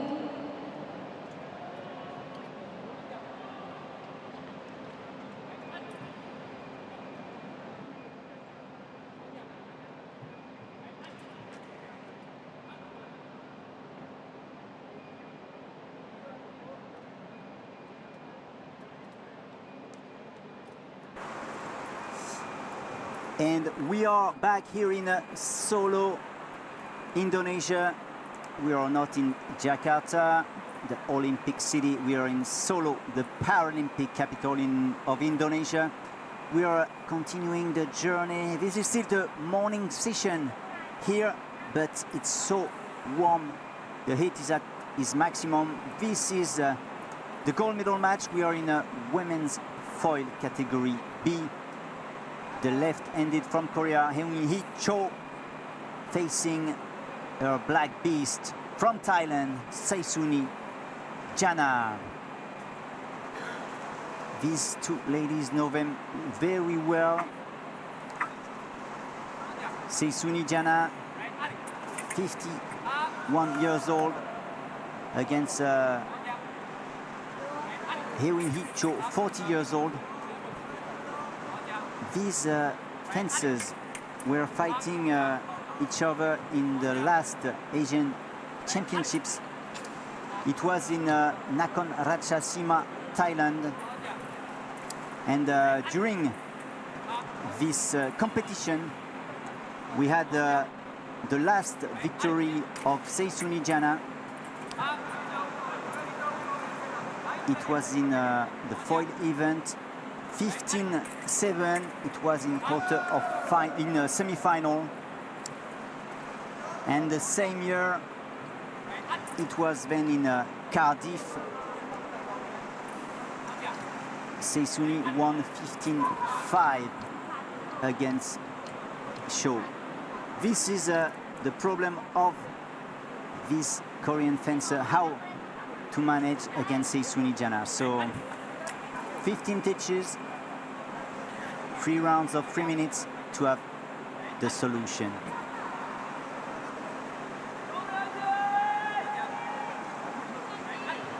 She's motivated, Haiting, have you heard?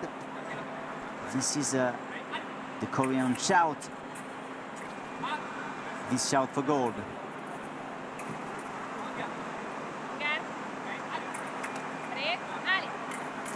And there we are. Who will be the winner today? On the paper, Saesuni Jana has always won. But as you've seen it on this World Cup, some new faces are pointing, and this is a great first point for Cho, 1-0.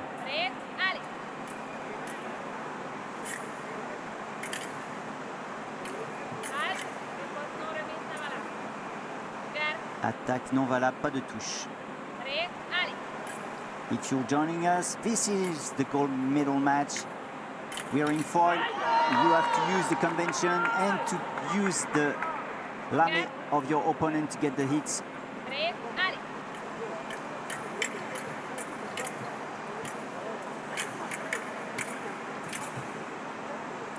Ooh, it seems that Saesuni is really heavy on her riposts. Sometimes it's the indicator of tiredness or stress. You are not able, to conduct your tip.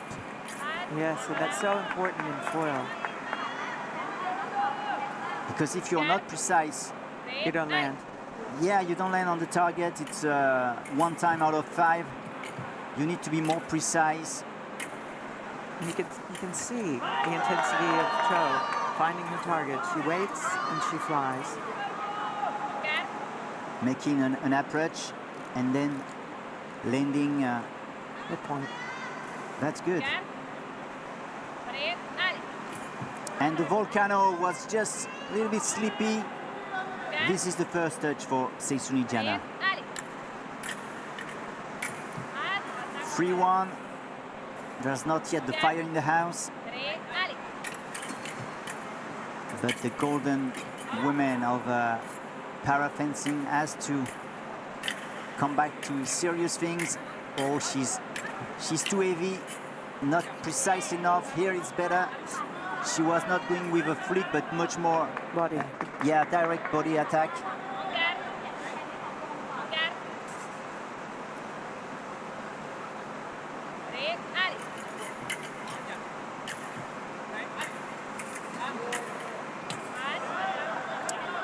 Hearing he is a little bit too far, unfortunately.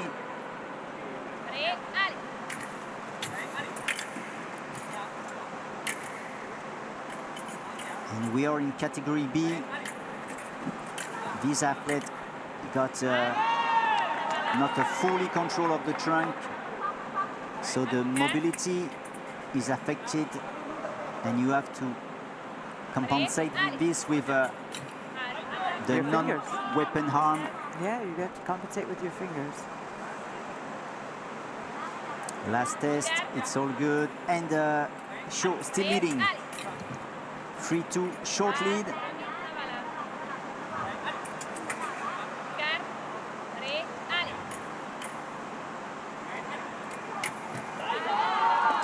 What also to note is the uniqueness of each fencer's wheelchair, and every single one has to pass inspection with basic criteria. But you can see that Cho has 2 handles on her wheelchair.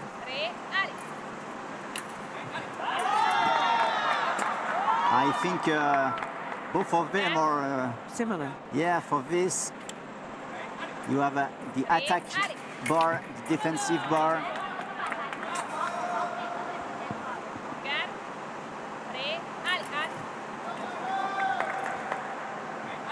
And first yellow card in this gold medal match for Seisuni Jana.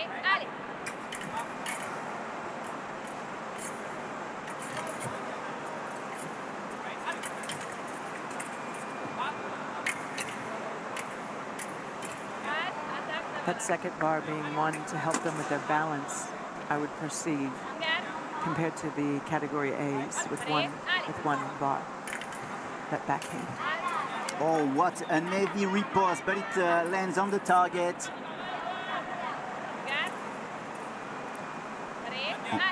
And Seisuni Jana back at the score. Everything has to be done once again for Hewin Hee Cho.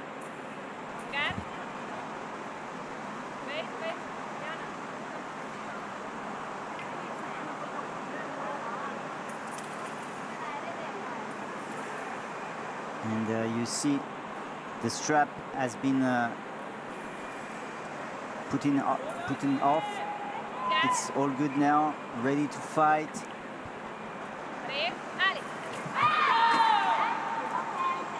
So what do we have here? 1 point for Seisuni Jana. She's now leading for the first time in this gold medal match. Just putting up a fight and got stuck in the spokes.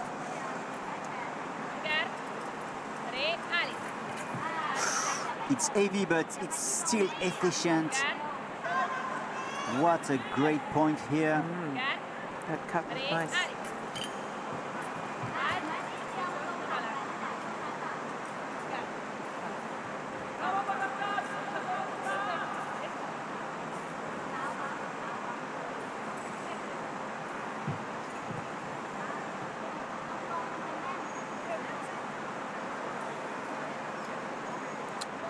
Put your socks.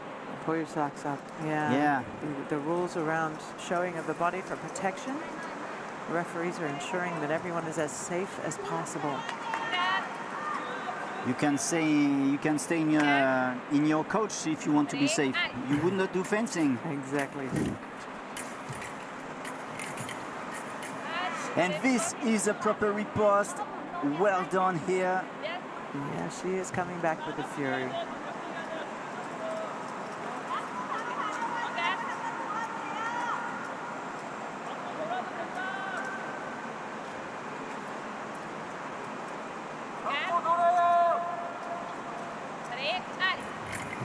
Seisuni Jana The leader now has done such a comeback from 4 to something like 0. She's back 8-4. Yeah. Well done. The winner of all the gold medalists, gold medal in individual. She was not that good in the last World Championships in Iksan. She was 9th, and in the same time, Shaw was at the 11th position. So both of them are really fighting for a better position. Even in the Asian Championships, they have done better. So good comeback from Seisuni Jana. Do you think Shaw is able to make the same start as she did previously? Well, I think, you know, Seisuni Jana is a formidable challenge for anyone. And looking at the 4-point gap right now, she's really going to have to bring the fire to make up those 4 points and then head for 15. Let's see what she does.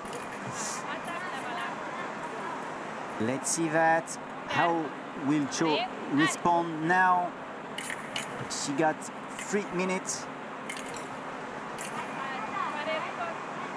But now the target is adjusted for Seisuni. Look at the riposte.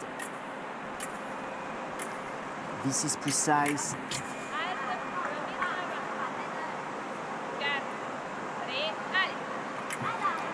That's fast. Exactly. And we're at 2 minutes 49 right now. And already we're seeing Jana just explode.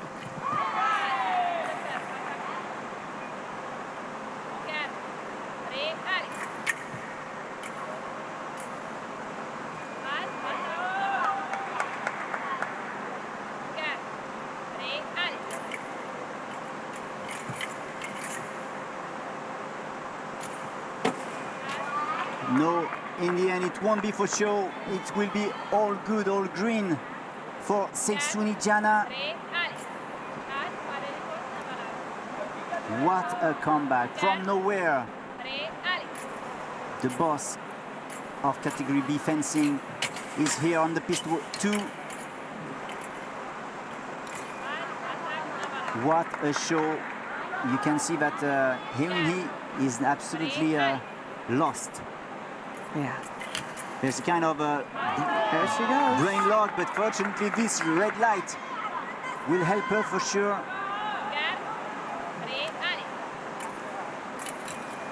She made a great defense, and here she needs to provide great attacks.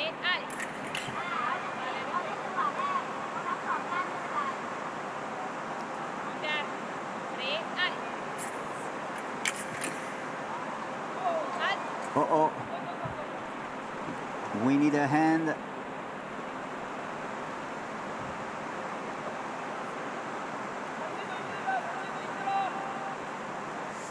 We are in category B. The trunk issues are not just on the paper. What a fight. It's like each touch is better for Seisuni Jana. Show's not going out without a fight, though. You see her really. There we are. And there we are, Seisuni Jana one more time. Gold medalist. This is the women's foil category B event.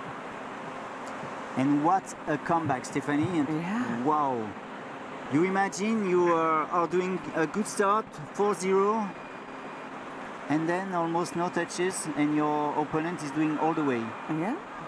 She just flipped the script completely on this match. What an heavy demonstration, and once again, Seisuni Jana will be the black beast of Heung-hee Cho. We will have on this event of women's foil category B, first Seisuni Jana, second Heung-hee Cho, third Enga Ting-tong, Hong Kong, and third place too from Georgia, Irma Ketsuriani. Thank you for following us. Thank you, Stephanie, for being with me here on the mic. My pleasure. I hope to see you again, but first we will concentrate for tomorrow to see you in action. Exactly. But first, well, I hope everything will be fine at the hospital. Yeah, me too. I'm sure, but you will be more confident after this moment. And we wish you good luck in Saber tomorrow in category A. Merci beaucoup. Avec plaisir. See you soon. And stay tuned. We will have later on this afternoon the next semi-final and final in women's A foil event and men's Saber B. Bye.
Ini buat main saber semifinal.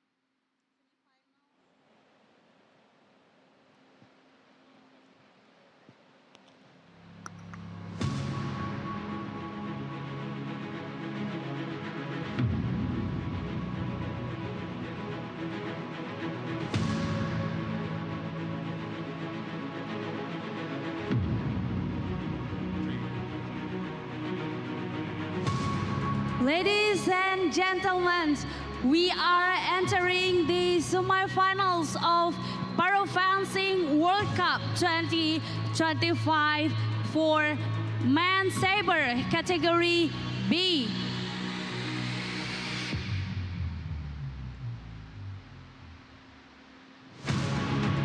Presenting the semifinalists, please welcome King Manau Visit from Thailand,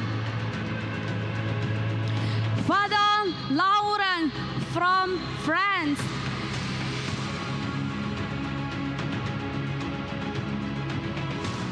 Ryu Enhwan from Korea,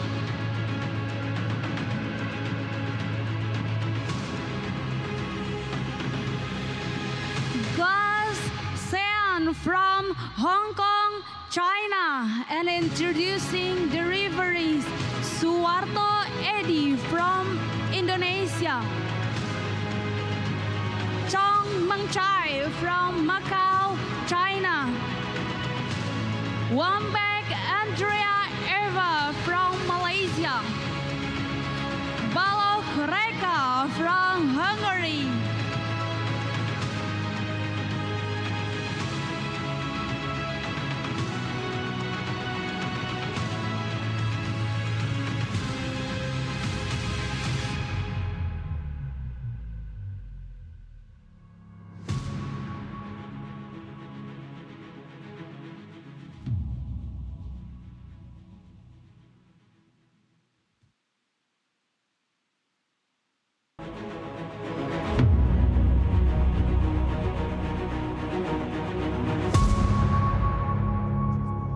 Rankings shaken, prediction reshuffled. It's a reminder that in solo, nothing is ever truly settled. This city, now a beacon for parasport in the region, continues to host world-class events with flair, passion, and just the right amount of tropical unpredictability. With 17 nations represented and a wave of new talent, 21 newly classified athletes, this competition is more than a tournament, it's a statement. Thailand, Korea, India, and of course Indonesia have brought their finest, and they are not here for scenery. They are here for points, pride, and a place in the fencing elite. The newcomers are fearless. The veterans are on alert, and the top contenders are realizing that supremacy is a full-time job. So, as we dive into this afternoon's matches, expect tension, brilliance, and maybe a few more surprises. Because if the morning was tough, it's that in solo the piece belongs to those bold enough to size it. Let the battles resume. I'm here, Cyril Moret, former fencer from the French team, sharing the commentary box with Great Britain, Gemma Collis. How are you, Gemma? I'm great, thank you. Thanks for having me. Yeah, we hear you very well. You were fighting yesterday, you were training maybe today? No, actually, I've just rested today. Why? Yesterday was hard work, so today's just a chilled one. Okay, it's good sometimes to be chill. And I'm sure everybody has seen this great match you did yesterday. Great journey first. And what a match yesterday in final against Kwon. Yeah, it was probably the closest match I've had with her for a while. But the distance was super, super long, so that was really challenging for me. So it was just trying to work out how to problem solve. I had a bit of help from some of the French team who gave me some coaching advice from the crowd. And you were ready for a hold-up. Yeah. Can we see what happened yesterday? We have some images. Look at that. We were playing at the time. You got the priority and only one touch on the glove. Maybe here. You were so close. Oh, it's there. You can see it here. Have you seen these images? No, I haven't dared watch it back. I replayed it too many times in my mind already. Yeah. It was the same?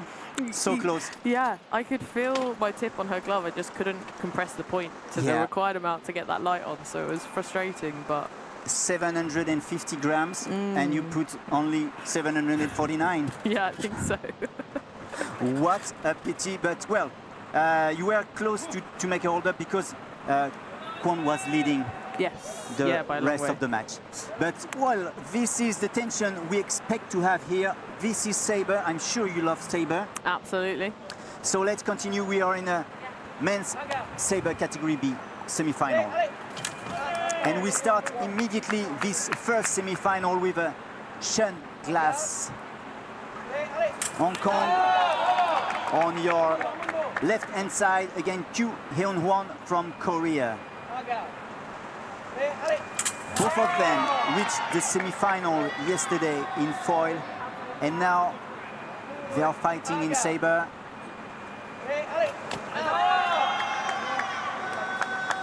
How would you say to someone who is discovering saber, what is the basic rule? You've got to make a decision before the referee says go. It's very much a rock, paper, scissors weapon where you're making a decision, are you attacking or are you defending before alley? Whereas in épée, as you saw yesterday, you have a lot more time. You can kind of think on the spot. Saber, you've really got to make that decision before and then react accordingly. You have to touch with your tip or the side of the blade on the upper part of your opponent's body. This lame will make the electrical contact, and we are in the conventional day today. It's foil and saber, so you have to follow the rule, the right of way, which gives the priority to one only fencer, and only the referee will be able to say. And Eddie Suarto is giving, after the video check, the point to Shen Glass. 2-all in this first semi-final.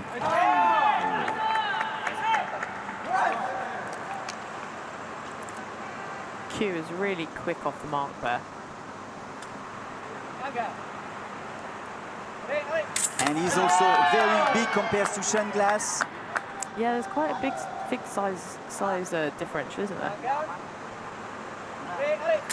And of course, the target is less important in the Shen Glass side. But in saber, this is not foil. You don't have to be so precise. You can be generous. And for the moment, it works good for Q.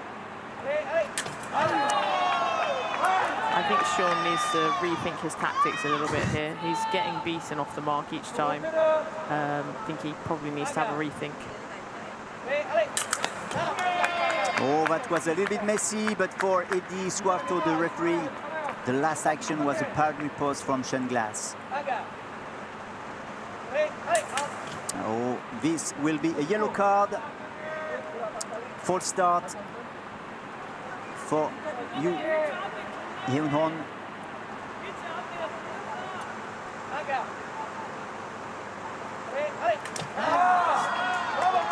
And Korea is still leading 7-3 with this straight action. Oh, chair's just a bit loose there. And well, that's interesting because Kyu Hyun-won was yesterday in semi-final in the last square, but unknown of the database. No information.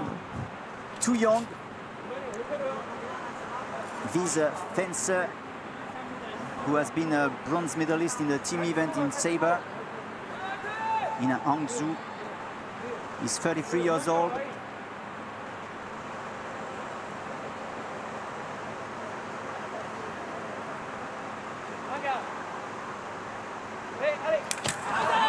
There is a parade riposte, and it's in the Q side. Now leader in the first leg of this semi-final in Saber, 8-3. I love this glass pocket, and I know that you love it too. Yeah, the ice pack on the head, it works a treat in this weather. Yeah, but you use it everywhere. I know you enough to say to the audience, you use everywhere, but here, this is almost impossible to do without. Yeah, absolutely. How do you manage this heat? It's really challenging. You have to drink so much. I mean, I drank about 7 liters yesterday. No? Yeah, because I'm just Wow. sweating so much in this weather. Us Brits can't cope. So, yeah, it's really about hydration, because in fencing, with it being such a mental sport, the minute your hydration is even 1% lower than what it would be, actually your The reactions cerebral start to engine is suffer. not running Yeah. at the right speed. And we have seen it yesterday. We have seen it previously with Seisuni Jana not able to make a good start in the match. So we will have to follow these fencers if they are still okay to give the full potential. Yeah, I think Sean's coach will probably have been telling him, look, you need to try and get back a little bit more on Ale. Stop trying to beat him off the mark, because he's very quick, he's being very aggressive, and try and pick up those para posts. Maybe I'd probably try more of a circular action to try and kind of pick up a few more options. This is an option. Let's see what Sean Glass is going to do. This is semi-final in men's saber category B. And there will be 1 point for Sean with this red card for false start from Q. The thing is, I don't think Q will mind that, because he's scoring a lot more than he's going to concede going that quickly. Oh, that's strange. There was a light missing, because I thought Sean touched the helmet.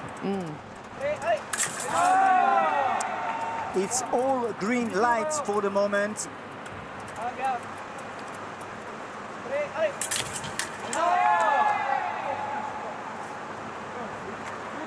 What a deep hole in where Sean Glass is now, not able to come back.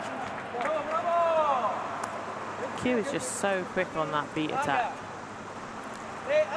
And he got such a great arm, very strong, taking everything in front of him. Yeah. Oh, missed that one then. Fortunately, and Sean is proving that the equipment is working, because Yeah. sometimes you have a doubt on this, but here it's all good. Q just wiping his face there. Probably a combination of being a bit hot and also just having lost that point, wanting to reset, because it didn't look like he was quite ready that time.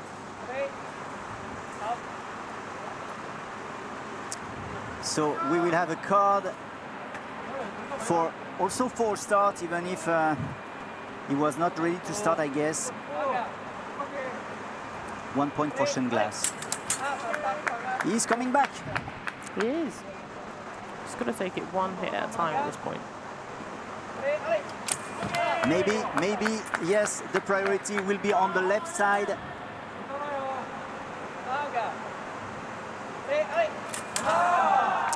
It's good for Q in one not to leave too much hope to Sean Glass. And on this Yeah. action, maybe I reckon Q's got it, don't you? we'll see that there is an immediate control on the video.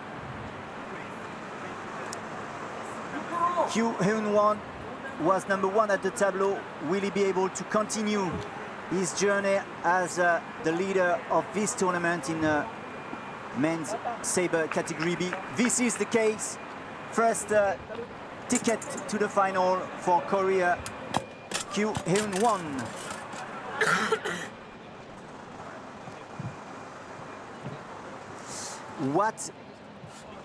What a match.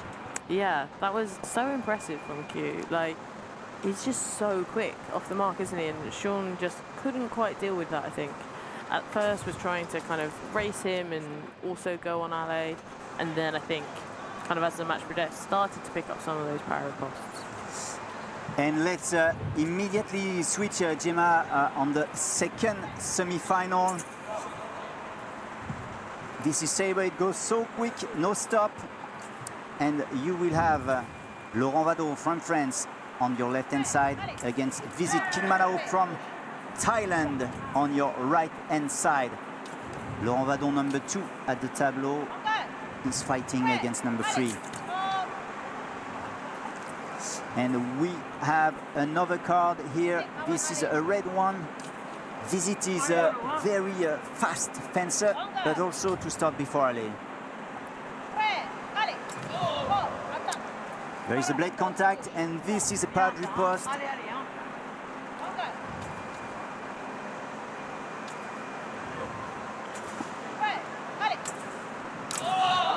Ooh, that was an heavy one from Laurent Vadon. And we can see that Visit is also doubting like Sean Glass previously. Yeah, well, Visit is obviously such a talented fencer. Yet, but for the moment, yes, he's looking for some green light. He was pretty lucky that Laurent didn't touch his first riposte. Yeah. It was very close. Yeah, he's taking his. It was heavy? No. Well, it was the height it came down from.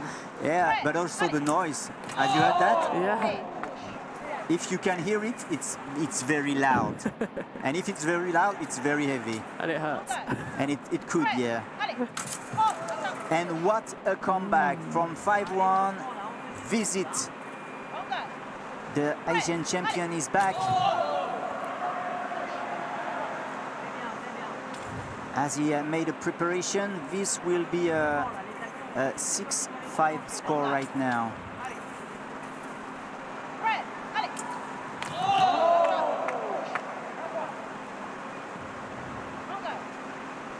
That's a balanced match because the point is given to Visit, but Laurent Vadon immediately asks for a video check. Maybe thinking first action, yes, pad riposte, yeah, it would be. What do you think? I don't think that's getting changed, do you? I would say parade riposte from the left. Maybe. Is it because he's French? Let's have a look. It's not so easy because look, it's so obvious. The referees are taking the time to deliver the decision. We got it. Change, and no touch. Ah. Why? What? This is clear, one light only, easy to ref. Oh, who started the action? One up, one down. It was for the right side.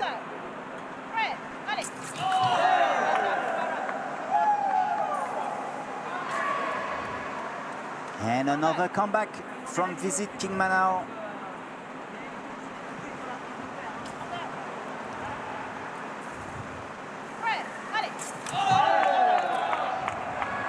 And Laurent Vadon is the one leader here in this first leg. We are in a semi-final in a sabre male category B. I think it's a really interesting match because Visit's such a talented fencer. He's obviously medalled at the Paralympics and at the World, but both times in FA. Sabre isn't a weapon he actually does that often. If you look at the rankings, he's barely got any results on there. This is very much his third weapon. But in fencing, if you know what you're doing in one weapon, you can quite often find a way in others. And you can see his problem solving here against Laurent, and who's probably feeling quite under pressure as the higher ranked athlete, who's probably thinking, this is my weapon. I should win this match. And that should word is dangerous. And with all these advices, I'm wondering, why are you doing just 2 weapons? You should do like this man, doing 3 weapons. Oh, I've just taken up foil again, ready for mixed team foil for the next Paralympics. Oh! So you'll see me back in my foil there you soon. are, yeah. Happy? Yeah, in a way. I wasn't initially, but I've had a few lessons and really enjoyed them, and I surprised myself. Great. So if you're joining us, we are here in a semi-final. This is a men's sabre category B. Second leg, just 1 point lead from the left-hand side, Laurent Vadon from France.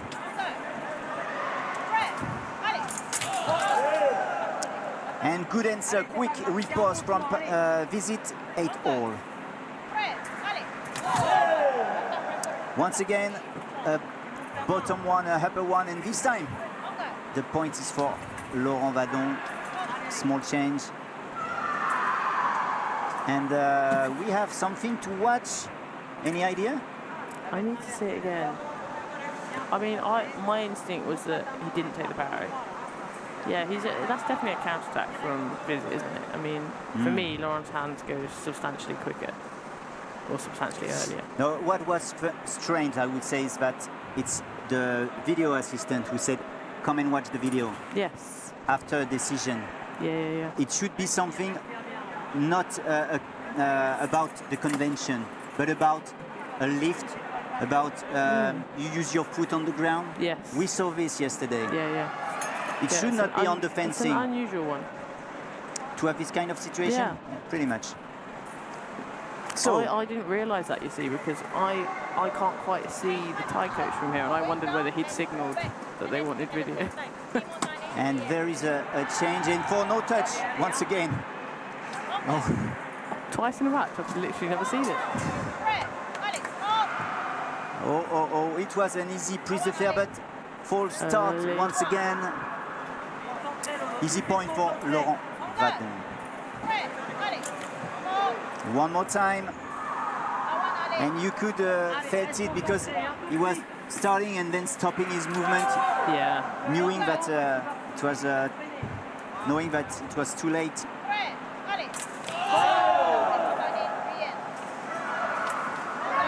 Same action, no touches.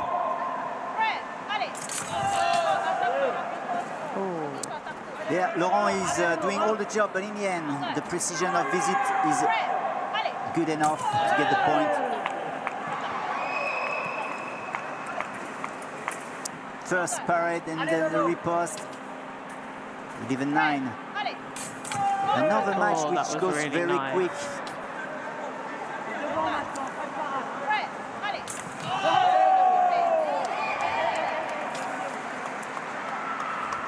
There we are. One more time, equal score.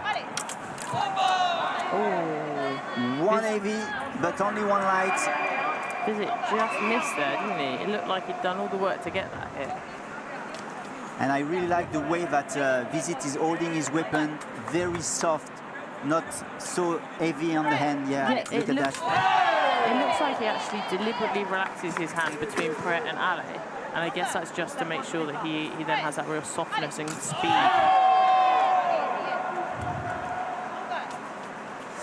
No touch simultaneous here. Oh, it could have been one only point for Visit, but it's another red card. What a pity.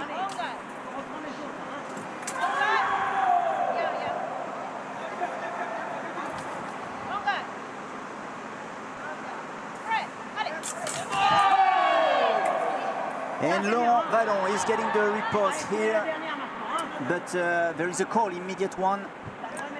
Do you think it's a good call? I think the call was correct.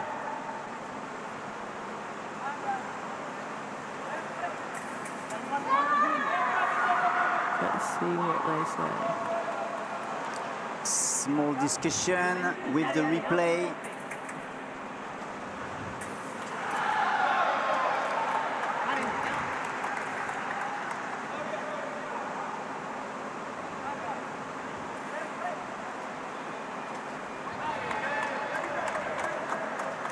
Quite a long discussion, actually. Yeah, we see that here, many long discussions. And I've been told by a coach that sometimes what is obvious on the field could be a bad idea with the slow motion. Yeah. And this is confirmed. Laurent Vadon 14, King Manao 12. Wow, that was fast. No avant-aller. That was really fast for a man that's already been carded. with their blade contact, not enough. And this is a point for Laurent Vadon. We will have a video check to confirm this. I personally think that's going to get overturned. I think Visit's taking the beat. It could be like that, but then could it be a simultaneous touch in the end? We see you smiling. Yeah. This is my hair.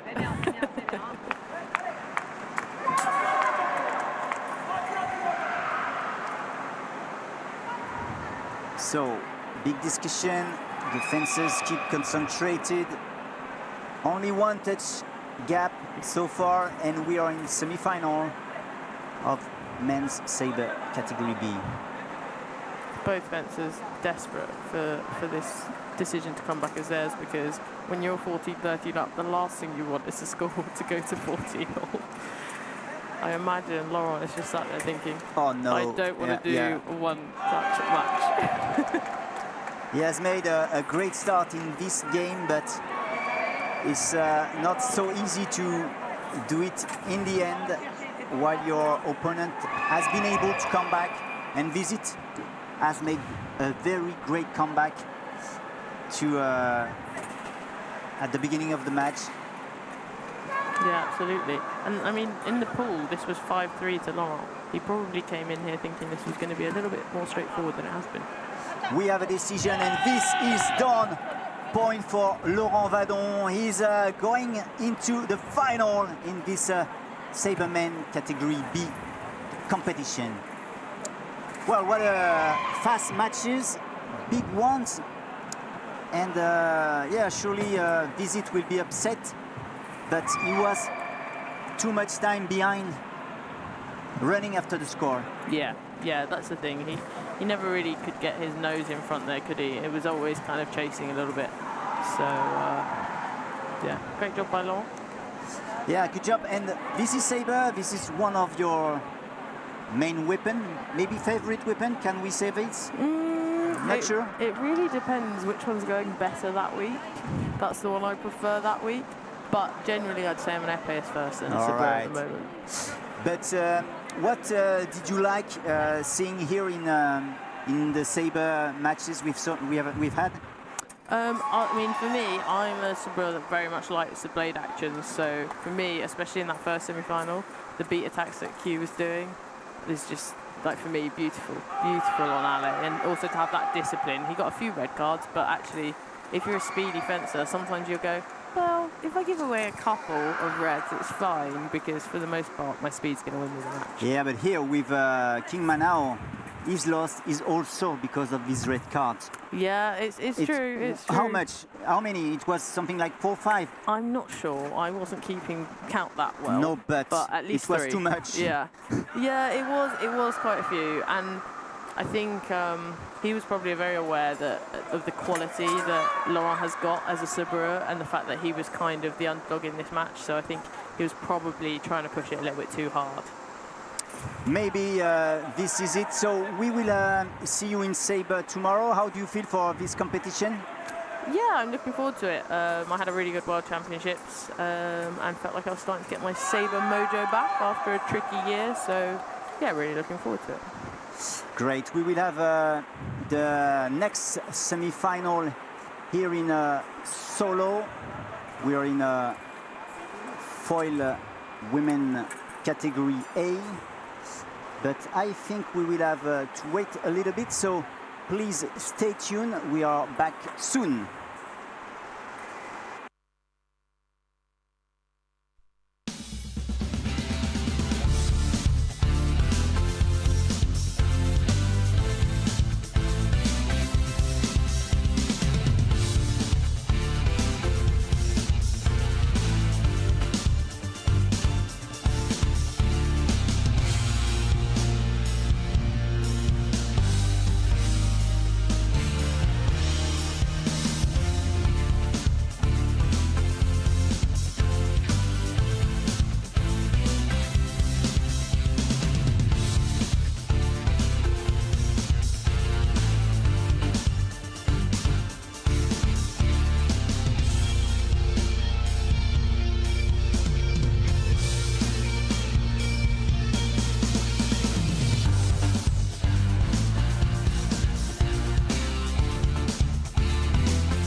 Welcome, Bibilashvili Nino, Georgia.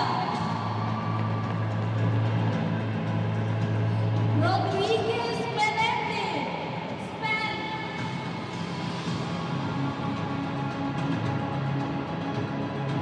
Yu Jingyi, Hong Kong, China.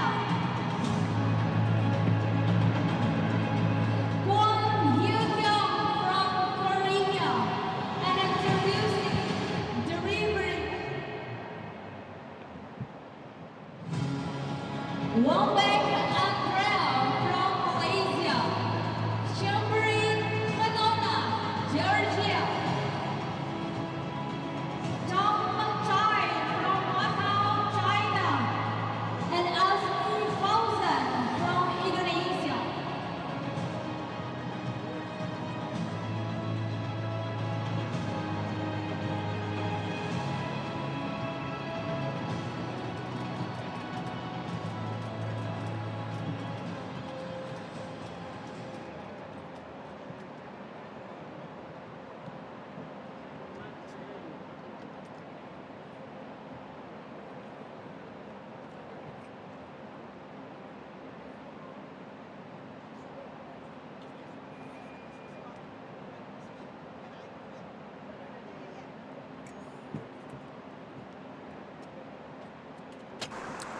Selamat sore, welcome to Solo Indonesia. Good afternoon.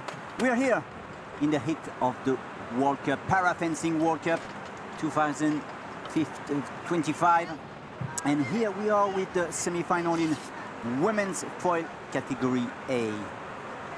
Let's stay on the graphics with the first semi-final against Yu Chui-ye from Hong Kong, facing Yo Kyung-kwon from Korea.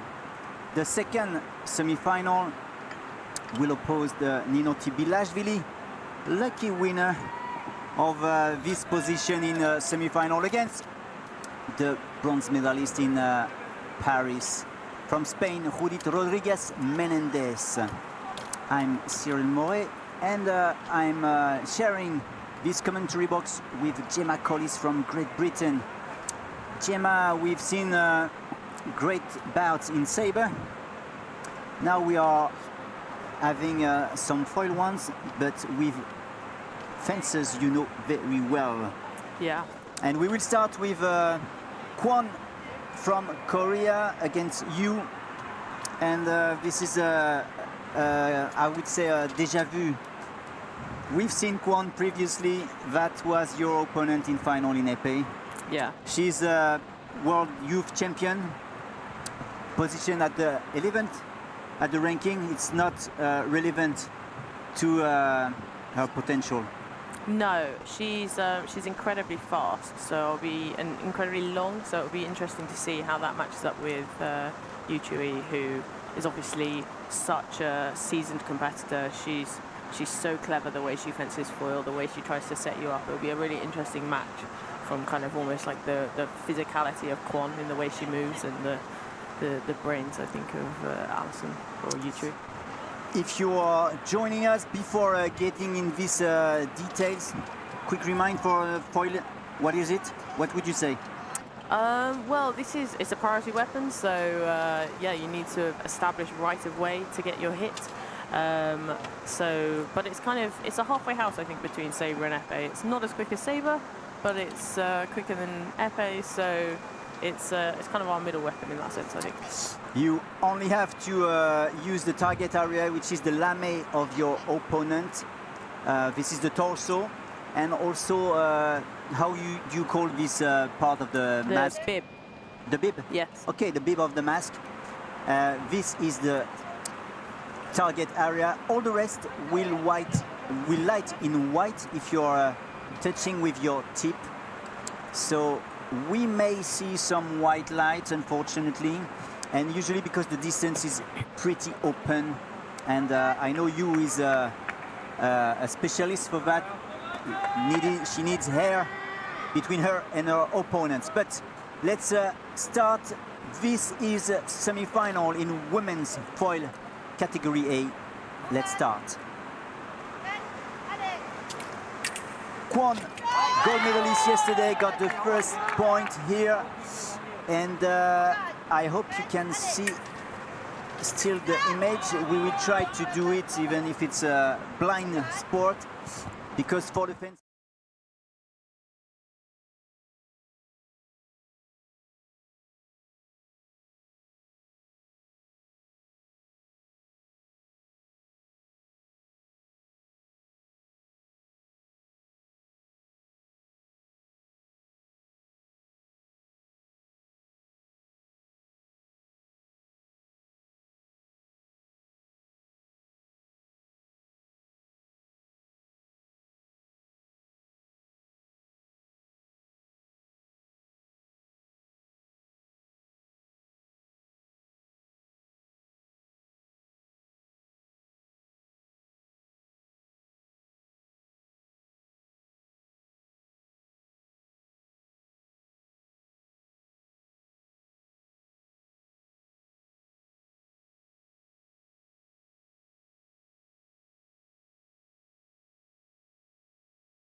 it wasn't easy. because yeah, we had some surprises in pool. Two people, Titi Prat and from Thailand, and Phan Pui San, were able to win all the matches and prove that they are doing good. But we are back here in this match. There is a change of decision and the point is given to you. This is a 1-2 score. And you is taking a good lead now, 3-1.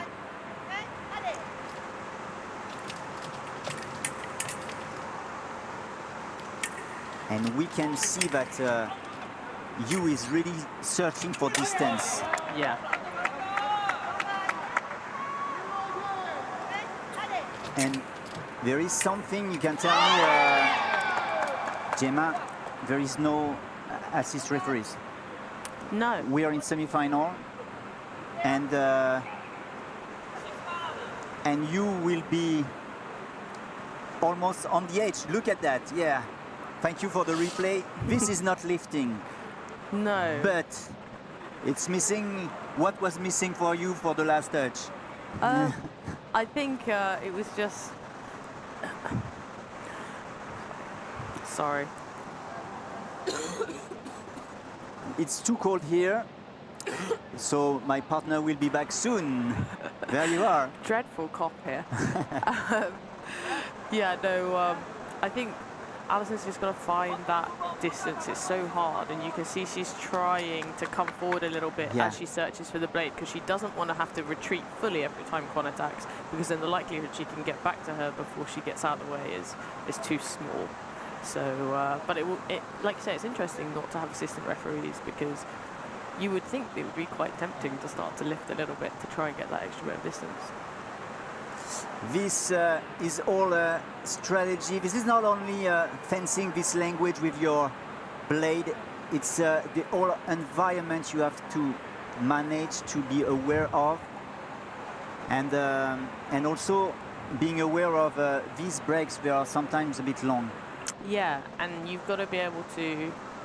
It's a combination. You've got to stay ready. You've got to be ready to start fighting again because you don't know how long the break's going to be. But also, you can't sit there so focused because you really just, it's energy sapping. So you've got to be able to kind of relax, maybe turn around, have a joke with somebody almost, catch somebody's eye, and then be back into it. And we are back into this match. Please put your mask, and this is confirmed touch for you, leader here in this women foil semi-final category A.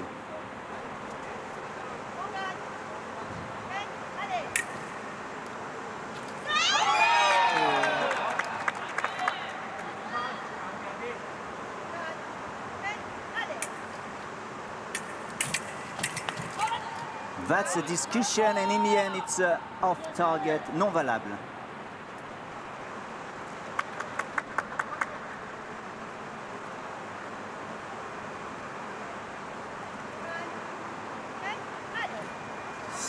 We will have a card here for sure, and this is for you.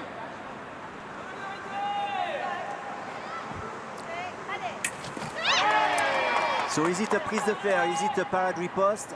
Well, I would have gone left, prise de fer, personally. Yeah. But It's a question of the positioning of your blade when you are doing the movement.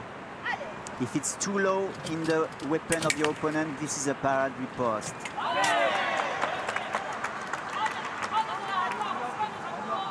And we will have a... Oh, that's funny. I'm not agree. I don't agree, but I'm okay.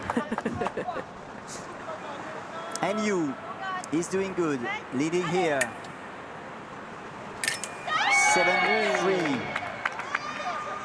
Alison trying to creep in there, and just as she did, counter-attack from Kwon. But Kwon, the youth world champion, Asian champion, is still here.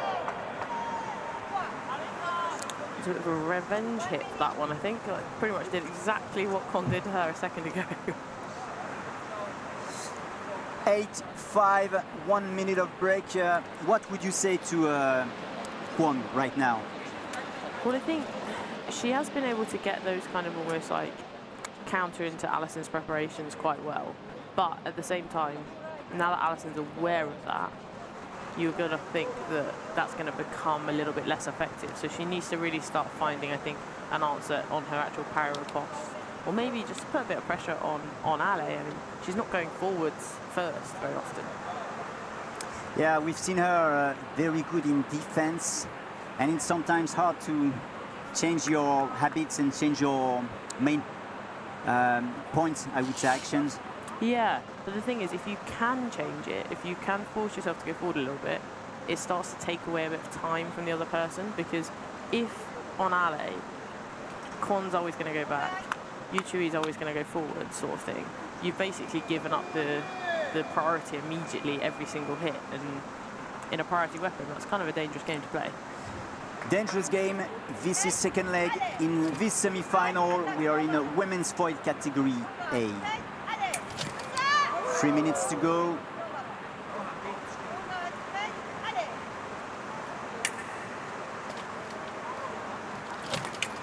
Oh, lucky one, only one lamp, even if Kwon has done part of the job.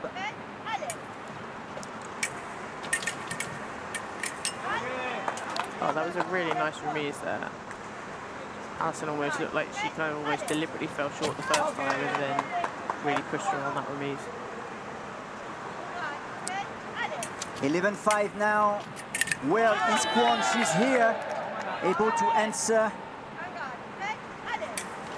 She managed to be strong in defense, but she's not that good in riposte. She got the harm here, and she's not so fast to make a clean riposte. Yeah. Seems to be having generally more success on the counter into Alison's preparation than actually on the power riposte, which is somewhat surprising actually because of the way she fences echo. She's very quick on the throw across.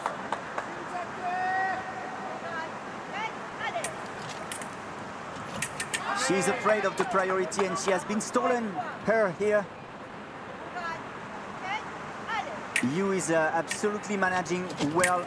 14-7 and this will not be right now. That was one of those classic ones where you've missed in a priority weapon, but you just desperately want that light to come on, so you go again anyway. You think, hopefully I'll get it. And then, yeah.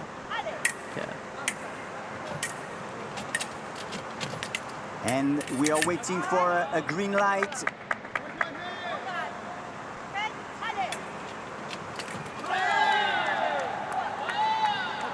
For the honor, one more point for Kwon, even if she's pretty much asking for a review. Yeah. Let's have a look at this. Yeah. First, no. Oh, Oh. Not easy to tell. So we have to analyze. Is the action of Kwon a one-time action, even if it's a feint? Yeah. Or is it in 2 times and then she could have lost the priority? Yeah. What do you think? When I saw it in real time, I thought it was 2 actions. I thought she'd lost priority. When I saw the replay just then, now I'm not so sure. Yeah, because you can do 1-2. I mean, in a single movement, in a single action. And this is okay for keeping the priority. So the referees are back. What will be the decision? And this is confirmed. 1 action from the left and point for Kwon. And this is it. The queen in category A fencing, Chu Ye-yu, is here in final once again for Hong Kong. We are in semi-final in women's foil category A. What a match! And it's a shame we didn't see Kwon more efficient. Yeah, I think almost she didn't really. It looked like from the outside, you obviously can't tell what she's thinking, but it looked like she didn't quite trust her attack enough to put a bit more pressure on. She is so good at going back. She's so good at defending. She's so good at working on someone's actions. But I think against Yu Chui, you have to do a little bit more than that if you're going to be able to really be competitive right to the end. And maybe she's tired of yesterday with your match. But let's continue the journey. We are in women's foil. You can see the graphics. Who will be able to join Yu Chuye in final, or Nino Tibilashvili from Georgia? She's 8th at the ranking, or the bronze medalist in Paris, Judith Rodriguez Menendez. She's 5th at the ranking. Nino Tibilashvili, 28 years old. Judith Rodriguez Menendez, 30 years old.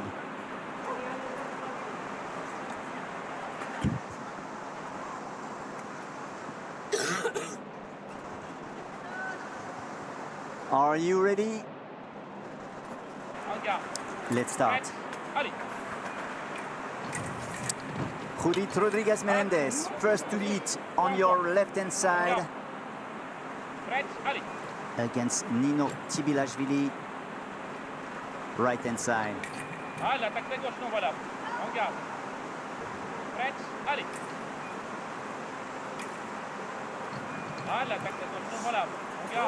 Judith Rodriguez Menendez from Spain. She's, I would say, playing a standing fencing, very classic. Yeah. But she's fighting against, I would say, the Georgian school of fencing with the emblematic coach from Georgia.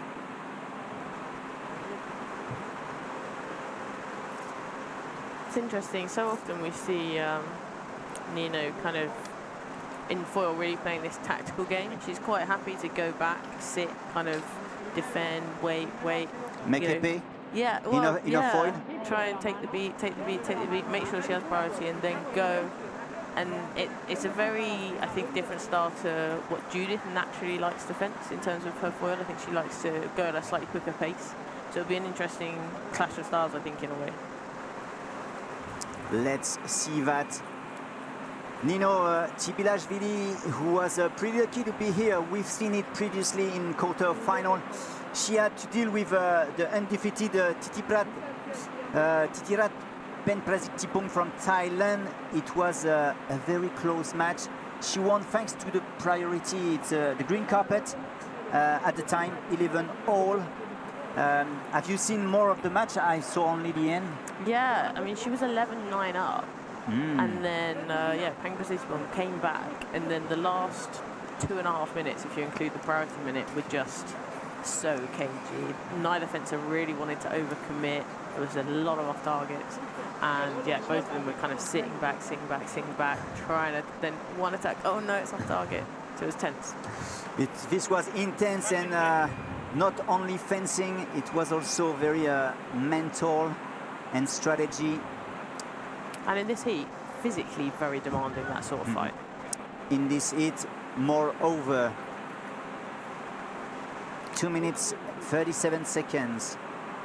We are still at the beginning of this second semi-final in the women's foil category A.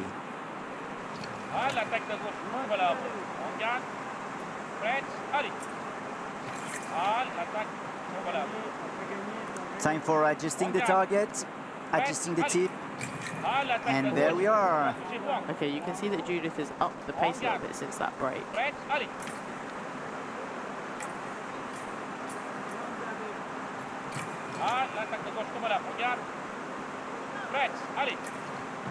Where is Nino Tibilashvili?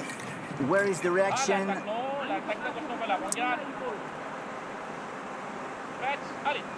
She seems to be a little bit too far. There is not even white lamp. Yeah, this does look like they're fencing at quite a long distance here. And I would say Nino's probably quite a reach disadvantage in this matchup. Judith is a particularly tall athlete in category A women, so going to be much harder for her to reach the target. And priority is given to the right on this action. You are seeing it on the replay. Thank you, the broadcasting team here in Solo. Terima kasih. Oh, that was really nice. Yeah, instinct action, and 3-2 at the score. Nino is back.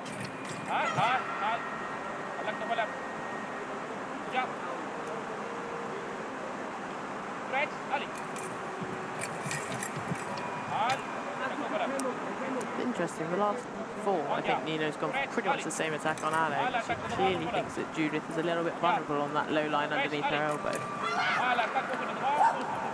And she got it here. That's comeback 3-all. Everything is on the duty for Judith.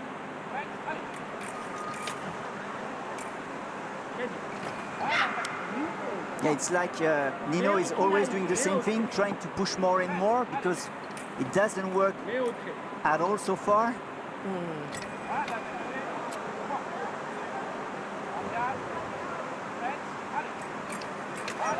Oh, that was nice.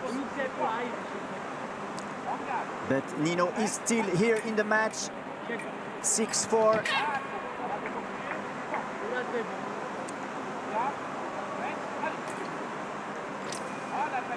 But this was too easy for the long Judith Rodriguez Menendez from Spain.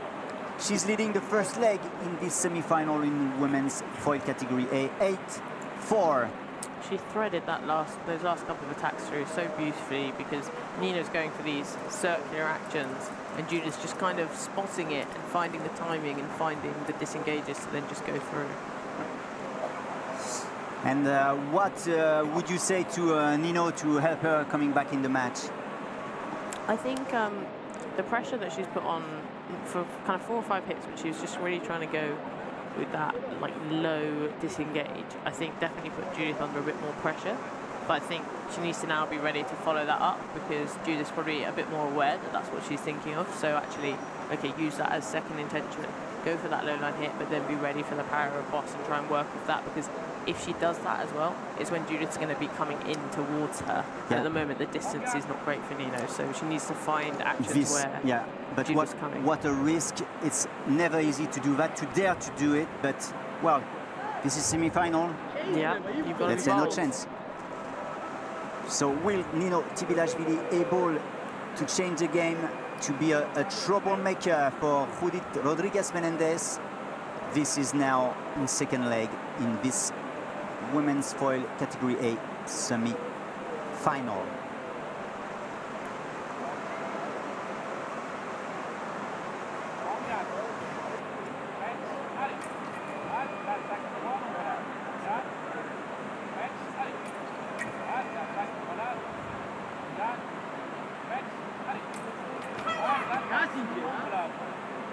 Yeah, so we're seeing there, Nino is trying to put that pressure on underneath on Ale.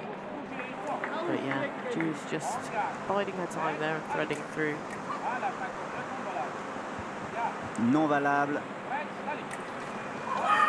And some green light. Will it be a good one for Nino?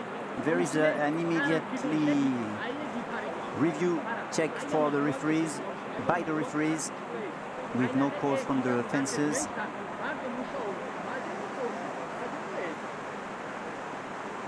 Not easy to tell. I hope you who are watching us on this World Ability Sport YouTube channel are able now to get some clues on how it works in fencing and even para-fencing. But you have to know that even the best refs sometimes change the decision after reviewing the video. It's all an art here. And there is no touch after this review.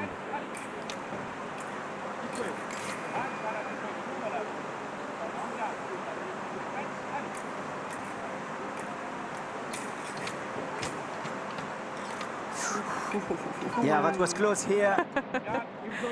Those are stressful ones. Oh.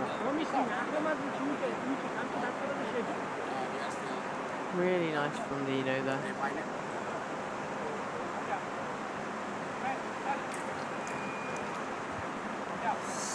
Mini non valable. This is a transition moment. Can't quite get a point there. It's good actions, good decisions, but just not quite finding the target. This is the target. This is green. 9-6.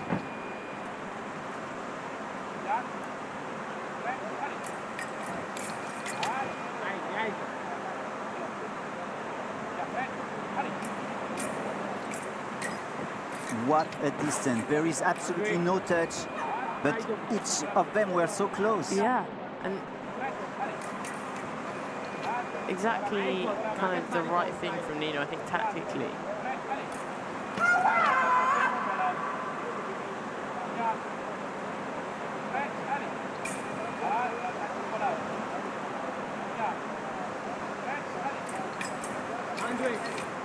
Even Judith Rodriguez Menendez is not able to use her distance to hit the target, and she has to deal with this comeback. Just 2-touch gap now, just one. There we are. Nino really picking up some momentum now. And Judith Rodriguez always doing the same thing. It's her time to change.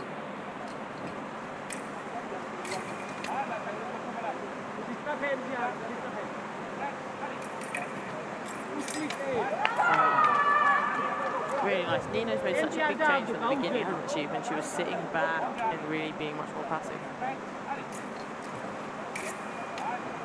You need speed. Please give it to Judith, because she needs more speed here to come back in the match in this semi-final.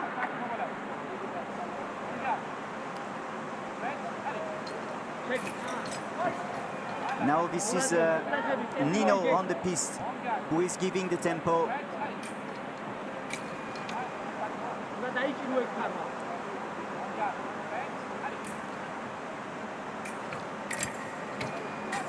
Are we we able to go to the time here? Surely not. Surely not, but hey, we've seen it at the previous round with Nino Tibilashvili. I think we've now got a much more aggressive match, so I don't think we've got any time concerns. Let's hope. Even if this is long for the moment and so tiring for the fences, you need colored touches, you need points to be delivered.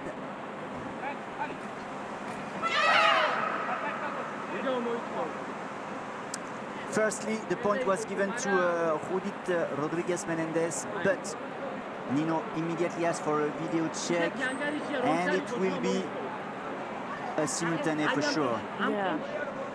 Yeah, I don't think, for me, Judith didn't do enough there to get priority. But they both went out, both came in. There is no blade contact, so we can do it. Let's say thank you to the referees. Thank you, Ramis, for all your job. And you see the fences waiting the decision, calling birds, because we have birds here, and not only big insects there. Nino's looking up at herself. She was laughing at herself on the big screen, the huge jumbotron that we have in the middle of the venue here. Were you watching it during the match? During the match? No. No, you were back. No, I was facing it, but I didn't look up. Yeah, sorry, you were facing, so. Yeah. A libellule flying in the venue. This is a tropical ambience here, atmosphere. And we are back. And there is a change, and there is no touch. This is a clean one. Judith Rodriguez Menendez taking back the lead. 11-10.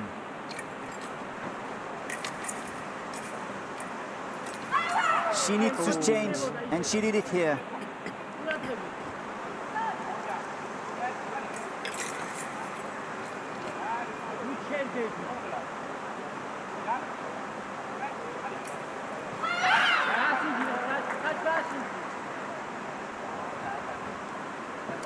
We will have a test, and Nino tried to avoid the control of the body wire before the tip. Have you seen that? I think she was just trying to help out, make sure they didn't have to reach too far. Okay, this is a point of view, and I take it. It's a better one. I prefer this one.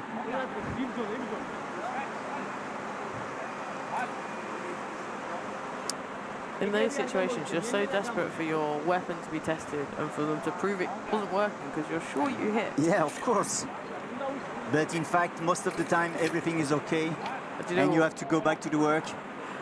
I've never tested and found that it's not working.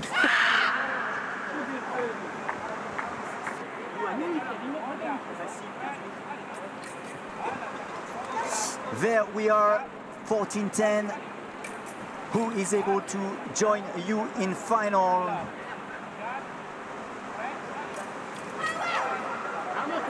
Judith is accelerating now, and Nino is making a break.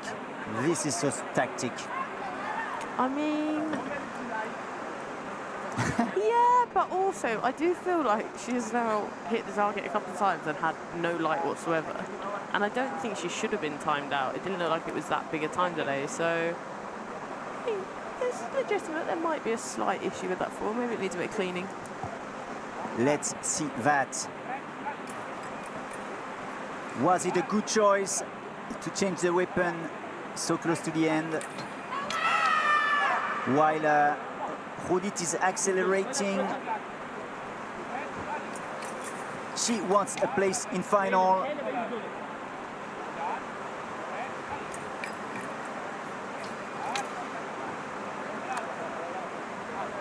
It looks like one more time the debut of this match, when Judith was trying counter of 6, counter of 4, and not reaching the target.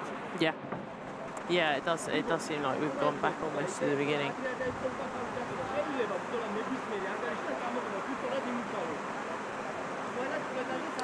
Such so many movements on this final piece, on this semi-final piece, that we have to reset the fences in the middle for the very last touch. Let's say the last touches. Oh, it was close here from Judith. Blimey. She's giving a lot, but the result is not here yet. But there we are. Judith Rodriguez Menendez goes into the final. She will fight against Yu. This is a women foil category A. Good comeback of Nino Tibilashvili. Yeah, a really good comeback. I think it's just at the end, I think Judith changed a little bit again and just got back that kind of that dominance, I guess. But yeah, I think Nino did a really good job to try and tactically change to a distance that clearly didn't really suit her length and her reach. You have many moments in these matches, and here it's almost like cycling for me. We saw Judith doing a slow start, then getting her speed, but then she was tired and she needed a kind of rest, easy moments to be able to give more to finish this match. Yeah, maybe. I think that's possible, but I think for me it was more that Nino started to try and put a bit more pressure on Ale rather than letting Judith come at her to start with. I think it was more, rather than Judith kind of tiring a little bit and needing that little bit of rest period, I think it was more that actually Nino started to put on more pressure and she couldn't just do exactly what she wanted. She couldn't just thread her blade through and find the target. She had to worry a bit more about what was coming at her. Yeah, of course. I guess these points of view were mixing, and Judith was not able to readapt so quickly to Nino's fight. Well, there we are with Nino Tibilashvili and Kwon from Korea, bronze medalist in this weapon. Stay with us. 2 gold medal match are on the lineup, so please stay with us. We are back soon.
And we are back here in solo. This is now men's saber category B.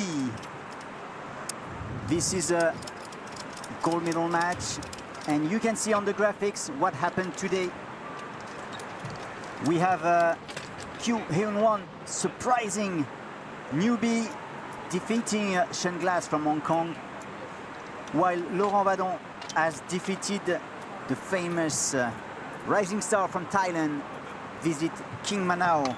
So it will really be a shock of generation here, Gemma, because we don't know this man on the Korean side, Kyu Hyun-won, and I know very well Laurent Vadon, because when I started fencing, he was yet here. Oh, really? Yes. Oh, wow. This was my first teammate. So can you imagine? We are talking about something like 30 years Why aren't you up there? of fencing. Why aren't you up there? Because I'm here with you. I can't be everywhere. So I done part of the job, and we have some survivals. And Laurent, Robert Citerne in the French team are this kind of fencers still here, still fighting. So it will be really interesting to see. We've been talking about this new fencer, and you, even if you don't know him well, you yet have information, and you saw him fighting too. Yeah, so I've been really impressed. Just his hand speed is so quick, and we first saw him. I've just been looking back because I was really taken aback by this guy, and I was like really impressed. And actually, he first arrived on the scene in 2018, but we haven't actually seen him fence very much since then. So yeah, he's kind of the surprise package of the day for me, and it'll be interesting to see how Laurent can really cope with his speed off the mark. Can he match him? Can he beat him? Or is he able to pick up those parries? Because we obviously saw in the semi-final that Shen Glass was just kind of blown away really by that speed on Ale, and particularly that beat attack. That will be very interesting. We also have to add at the conversation that Laurent Vadon has been here for a while in Indonesia, directly after Iksan, to avoid the jet lag and get used to the weather. But it's also tiring to be in a new country with no planning, no schedule. And we've seen him very tired at the previous weapon. It was in foil. He has lost again against Shen Glass 15-14, and he was exhausted. Yeah. And this is also one key for him. Will he be able to keep? This is another match, a bonus match, but he has to do with, and against him, this man seems to be healthier. Yeah, well, I mean, as a European, I would say this, but it's been a very long time out here in Asia, and you know, we obviously went out to the World Championship. By the time I get home, I'll have been in Asia for a month for these two competitions, the World Championships in Iksan and then the World Cup in Indonesia. And it's been absolutely incredible. But like you say, being away from home for that long, trying to do your washing in your hotel room and make sure that your kit dries and all this stuff, and not having that usual routine, your usual meals, it is tiring. It's so tiring for the mental too. And you are talking about something, and this is the main point I wanted to ask you. The rest does not import. That is not important. How is it to put the vest again when it's wet? Oh, absolutely disgusting. I don't do it. I bring 4 fencing jackets and I change. Come on. I used, how many? I used 4 yesterday. I changed between each No. match. You know, I was a pro fencer, and you know what I was doing? Keeping my vest all day long. Ugh. Yes, but I could not stand putting back something wet. No, it's absolutely horrible. So I was keeping it the whole day. Oh, no. But we, at this period, it was the other century. We didn't have so many breaks. Yeah. But it was, in a way, Yeah. as you said. No, the minute I finish a match, I'm out the jacket, take my Under Armour top off, change both of them, because I cannot stand. It's also really hard to actually regulate your body temperature in extreme heat if you stay in sweaty kit. It's much better to put on dry stuff that helps you regulate. and particularly for our category B athletes who typically kind of don't have as, a lot of them because of their spinal cord injuries don't have the same level of temperature control ability. Yeah. Actually, when you're in this heat, even more important. Sure, but tell me, how many luggage fencing bags do you have? Only one, but it was 32 kilos. I brought out with, Wow. I brought with me for this month-long trip 3 suitcases and a fencing bag. Oh. So I've got about 120 kilograms of leg luggage. Okay, I will not go in holidays with you. This is impossible. I only have one backpack. To be fair, it's partly because basically I'm a celiac, I'm gluten-free, and it's so hard to get food that I can eat that if I'm away from home for a month, I basically need to self-cater for a month. All right, so if I'm in trouble, if I need to eat something fair, I go and see you. Oh yeah, I've always got snacks. Wow, great.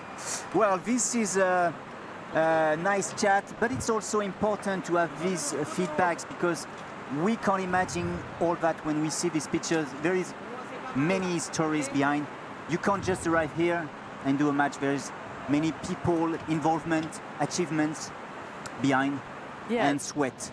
Yeah, the preparation goes a long way beyond just the training you do. There's so much to it. The mental, the physical, just the logistical.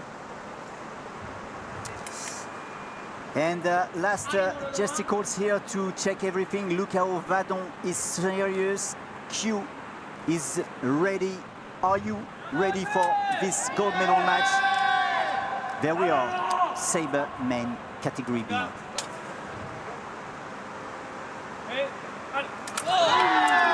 And first movement from Vadon, but the first attack is for Q, 1-0. There is a blade contact, but in the end, the same way, it belongs to Q, but you see how Laurent is asking for a video check. So I tell you, he was my teammate, 49 years old. I'm wondering if the database is able to tell me when he has started. It's not that sure. Let's. There is more than 100 World Cups entries. That's incredible. And then if I go to the end, yeah, 1990. 1990. So we have it on our database, and he's experienced enough to know that he was right on this action. 1-1. And once again, he will be right. I think, no, there is a yellow card. A yellow card for right and for Q. And this will be the other side. Yeah. 1-1, 1 corridor. It's a funny sensation sometimes when your opponent goes early and you immediately do it afterwards. Maybe you wanted to push him. Good pad riposte here from Q.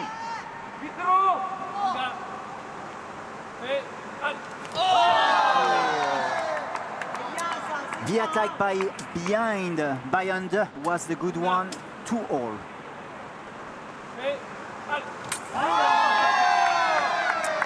I guess Laurent Vallon didn't want to have a card. He was waiting just a little bit.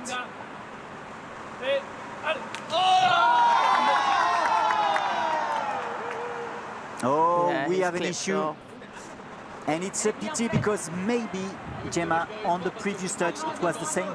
Yeah, that's the thing. It's really gutting sometimes when you think, oh, maybe if I'd have just asked one hit earlier. That's why it's really important to trust your intuition. If you think you've hit, check that arm. And forget your intuition. Test all time. Yeah. Yeah.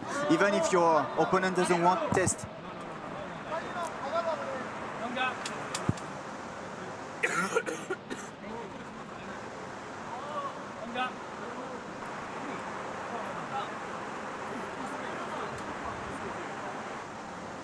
I will cut my mic too. So, the referee is here, the fencers are ready. He was first, there were some blade contact. Oh, I didn't check on the video, on the replay. Was it a good one? I'll be honest, I got distracted by my own cock there. Well, many things to get this interrupt here. Let's go back to fencing. This is a proper parade riposte given to Laurent Vadon. We will check this on the video.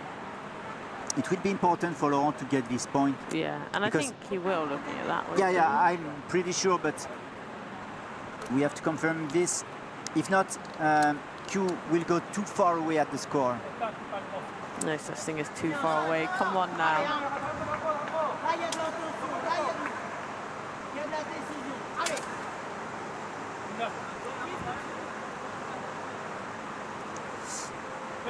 Damien Tocatrian, the coach of the day, gold medalist yesterday, is pushing to help Laurent because the decision is not in his side.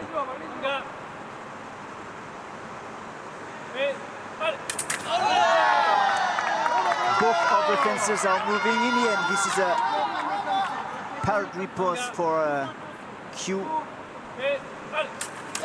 Oh, what an answer. This is clear. I guess Laurent has to leverage his speed in his actions. Like that. That was really nice. Nice response there.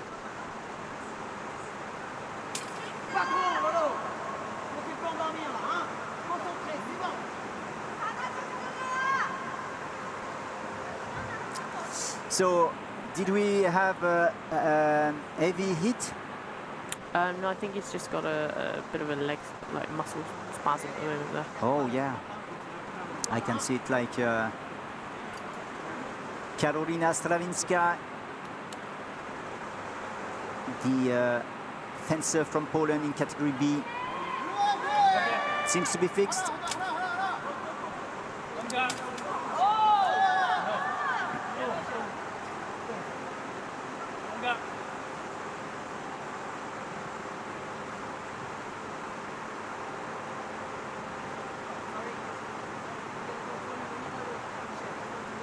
Many discussions with the referee and the coaches.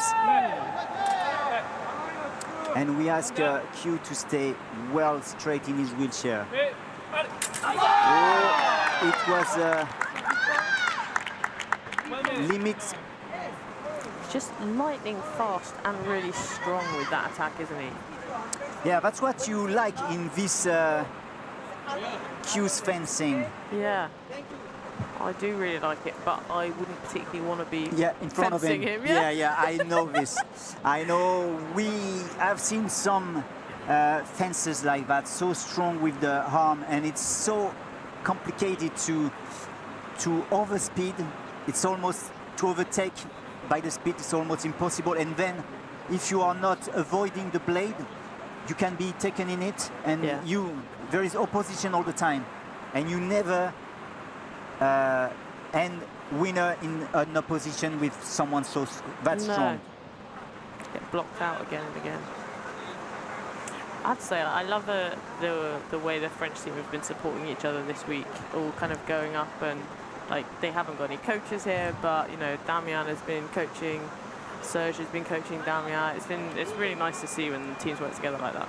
Okay, should I say that all the French team was supporting you yesterday, and that's why you say this? Because you heard them. They were.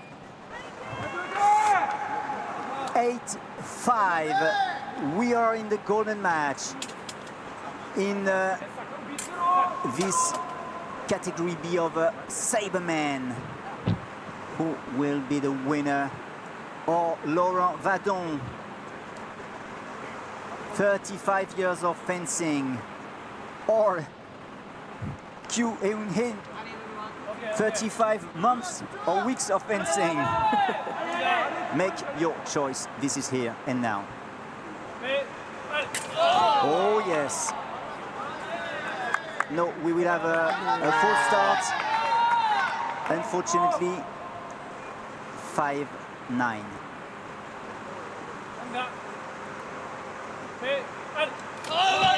This one is not a false one, and Laurent is using the underline to Yeah. avoid the blade. Very nice. Yeah, strong, Mixed it up there. strong riposte, and good comeback.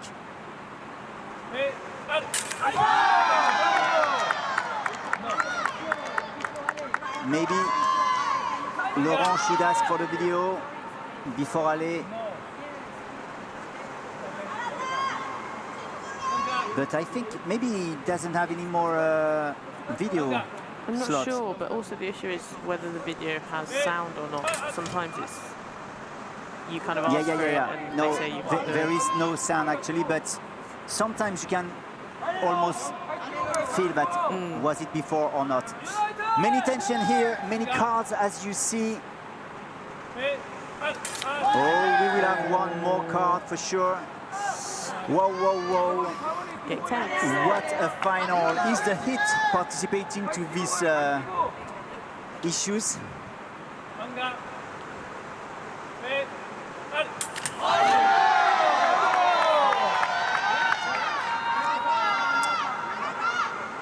Parrot riposte in the end for Q.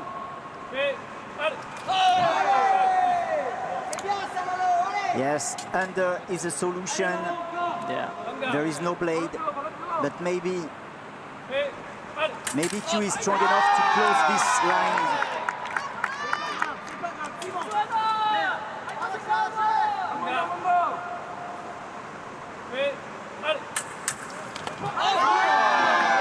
Test alarme, definitely test alarme. Yeah, look at that. Yeah. He was right. That Laurent was- Vadon. That was the sort of action where you just wish the clip had been on because it was so nice. Yeah, Like not only like Laurel's perspective, but watching it, you're like that deserved a point. of course. And it's also something what the energy this action demands. Yeah. It's a lot. So giving all this for nothing, wow. It's so hard. So no touch. Will Laurent able to come back? He knows how to do it, but he's back at the score.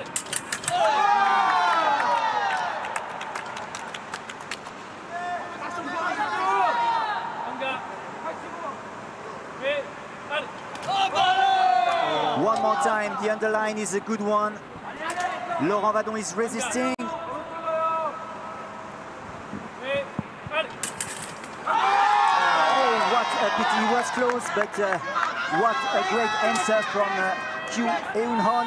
Just threw away the riposte a little bit there. I think just almost just through his shoulder rather than following through.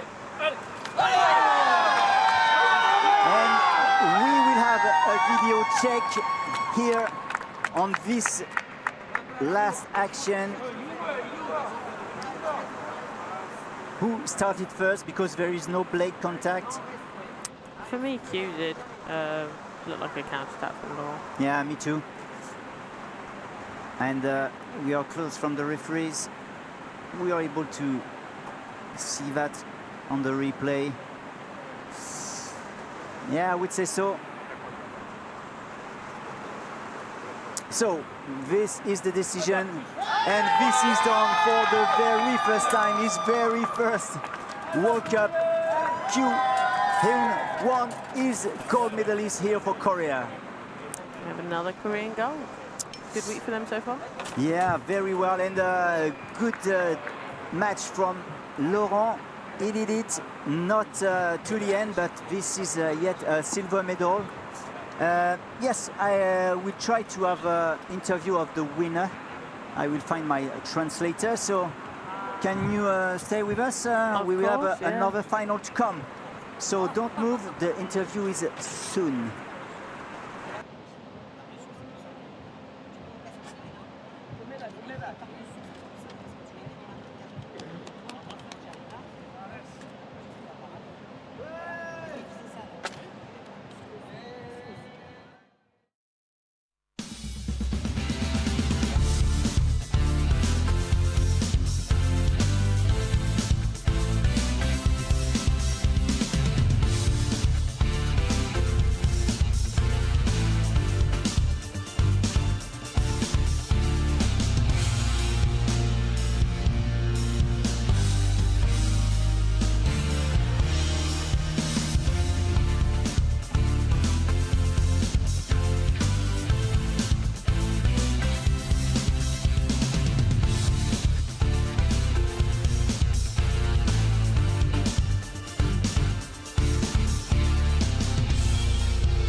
And here I am with the gold medalist of the day. We are in sabre men category B. But who are you? What's your name? My name is Ryu from Korea.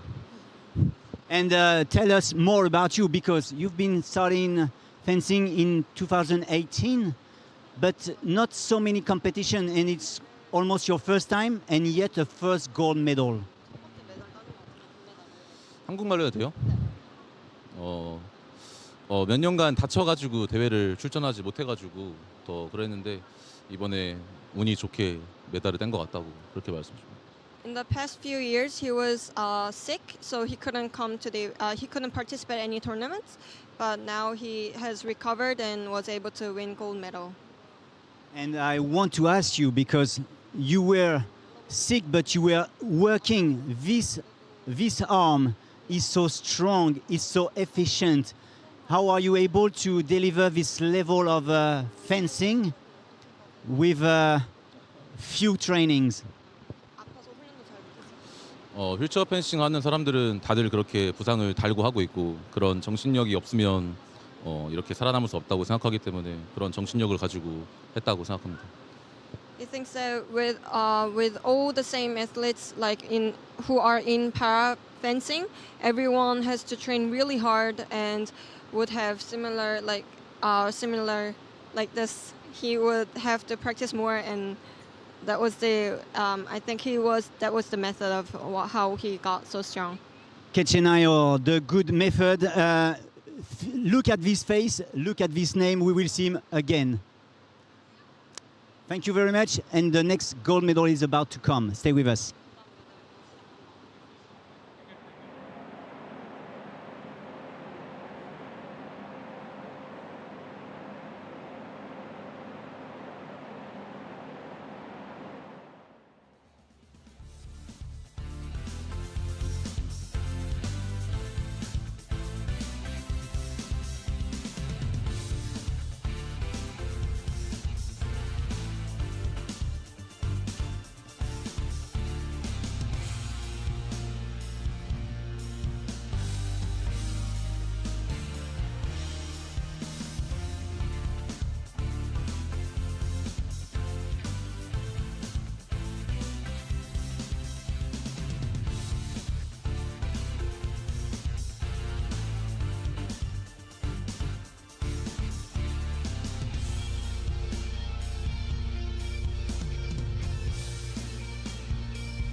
the final of Para Fencing World Cup 2025. For category Women's Foil, category A.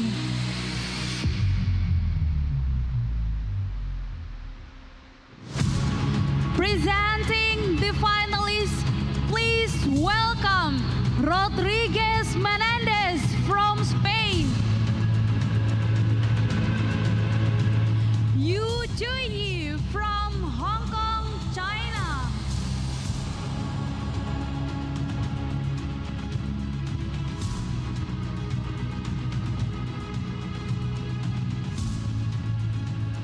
Introducing the referees, Bob Reika from Hungary and Eugene Cook from Korea.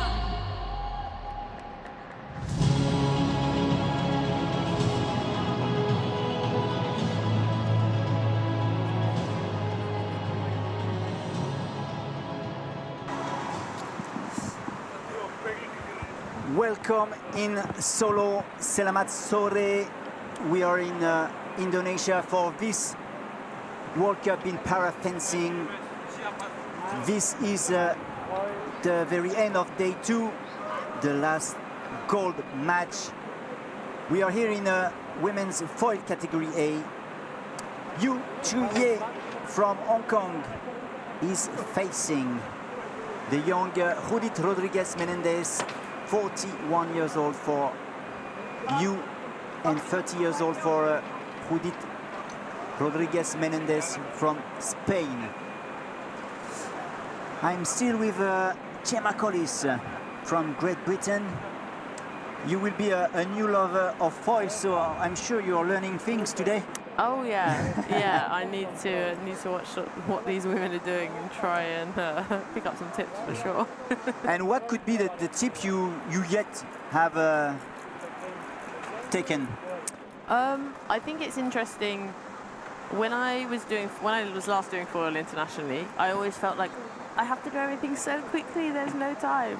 Now I'm a sabreur. I realise there's a lot less time yes. in sabre, but in foil actually there is all this time, and you see the way that people are playing and the way they're doing the second preparation and trying to invite the attack. I never did that before. I was forward all the way or back all the way. So I'm starting to learn that. Yeah, there is something in the middle you can play. Exactly. And when you feel that the referee gives you the parade and gives you the time for the riposte, you can play with this and make a wasted time riposte. Yes. And this is my favorite action in fencing. Of course, in sabre you can have some, but in foil it works pretty well. Yeah. So yeah, no, it's interesting. It's really interesting to watch and hopefully learn a little bit. So we'll see that maybe next year. Maybe in Thailand. You never know. I would have done it here. Yet in November. I would have done it here if I didn't already have so much luggage. I couldn't possibly fit foils in. Okay, if the National Paralympic Committee of Great Britain would have allowed you to have 200 kilos, you would have been able to do foil. Okay, I understand. But so far it was not the case, and we will be happy to see you and doing your comeback in foil. But now these are the main match, the main bouts to come.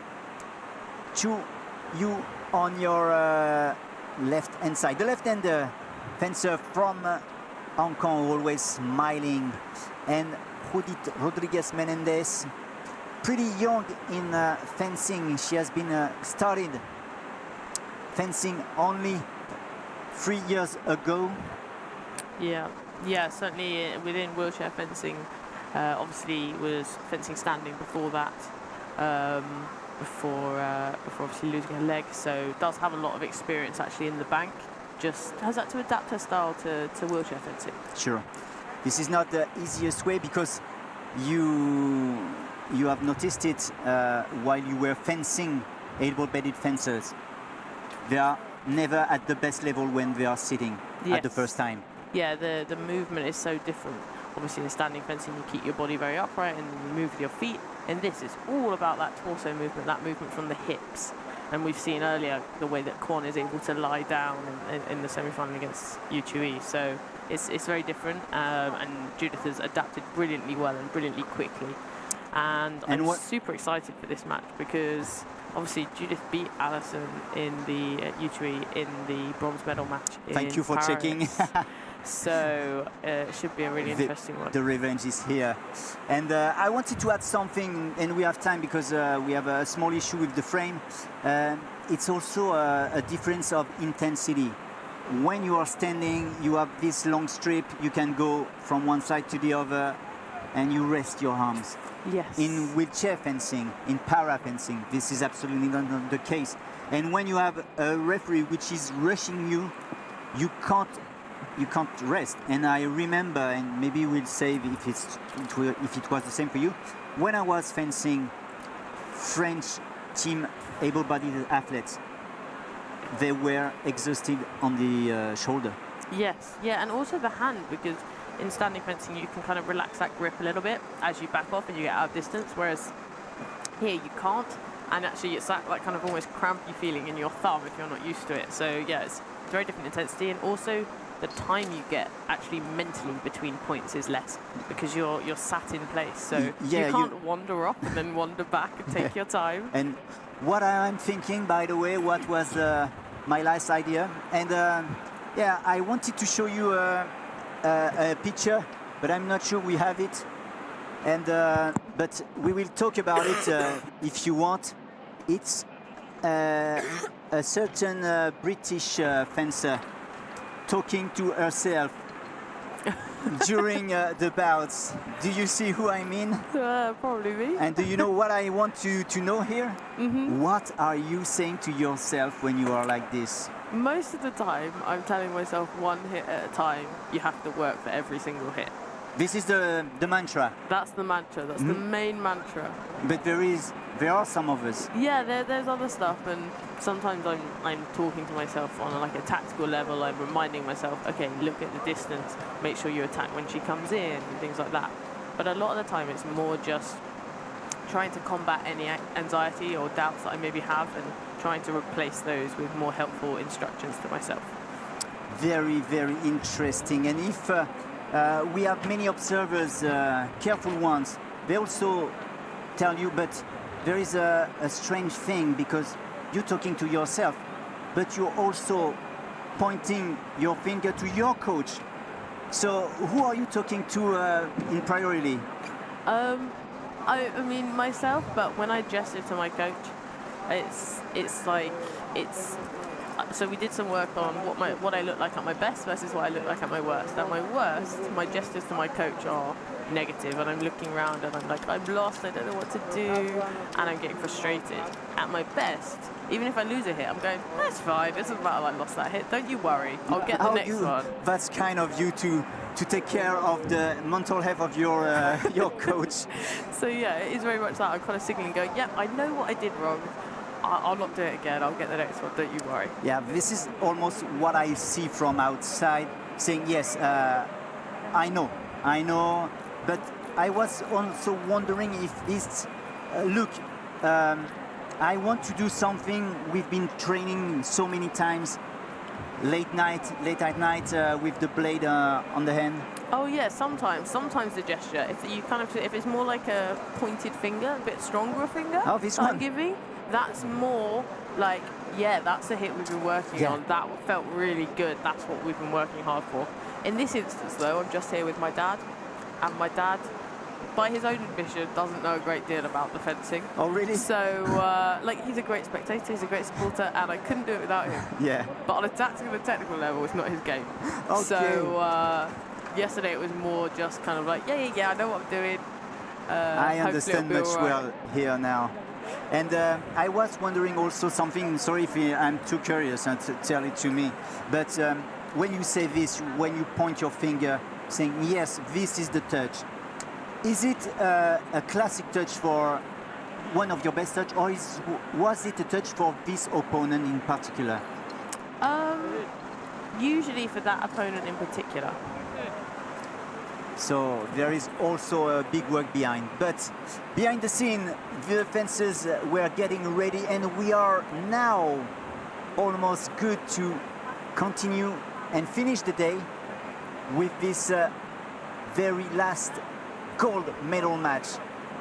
If you're joining the chat, welcome. We are in Solo, Indonesia. This is the Para Fencing World Cup, and you are watching the gold medal match in women's foil category A. On your left hand side from Hong Kong, Yu Yi-che. Facing on your right hand side from Spain, Judith Rodriguez Menendez. Fencers ready? Fence. 15 touches to be gold medalist here in Indonesia for the very first historical World Cup. On the paper, experience is on the left. On the paper, youth is on the right. Okay, this looks like we're fencing at quite a long distance there. Oh, that was really nice. Yeah, I was almost ready to say that. What a long distance, but Yu is able to close it with a very easy touch.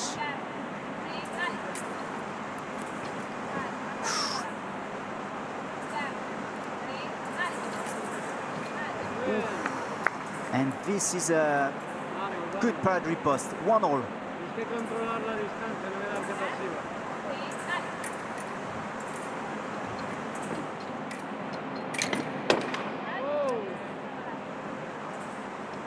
And this last action, if you are following the convention, is non valable. Pas de touche.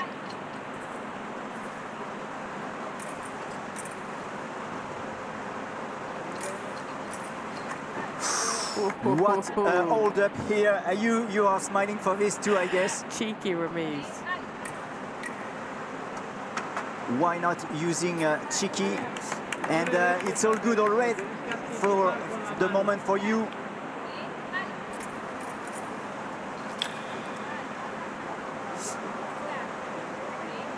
And do you have also this feeling, Gemma, that the speed is not huge here? No, this is very much more a tactical game than a speedy one. Is it because of the distance? I think partly the distance, but I also think sometimes it can just be the respect that two fencers have for each other, in terms of, like, you're aware that they're so good and you're a bit more hesitant to really fly at them because you think, well, if they pick up the parrot across, I'm just going to get picked off. You know what, Gemma? I will call you many other times to come here with me because I like your way of being so kind and finding respect in these kind of situations. But why not? You have to adapt yourself to your opponent, so now why not slowing down sometimes? There, this is a 4-3 for Hong Kong so far, and we have a decision to come, and there is a change, and this is a point for Judith Rodriguez Menendez, and this is for all.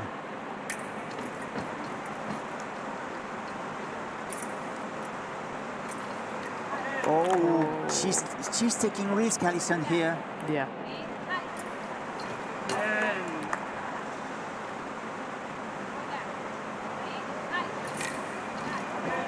Many risks, but for the moment it's pretty good.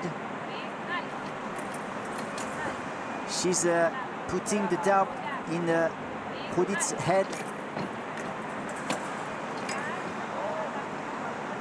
There's some really risky exchanges going on. You can almost, you think somebody's going to hit and then not quite. And here we have, after the blade contact, one priority given to Rodriguez.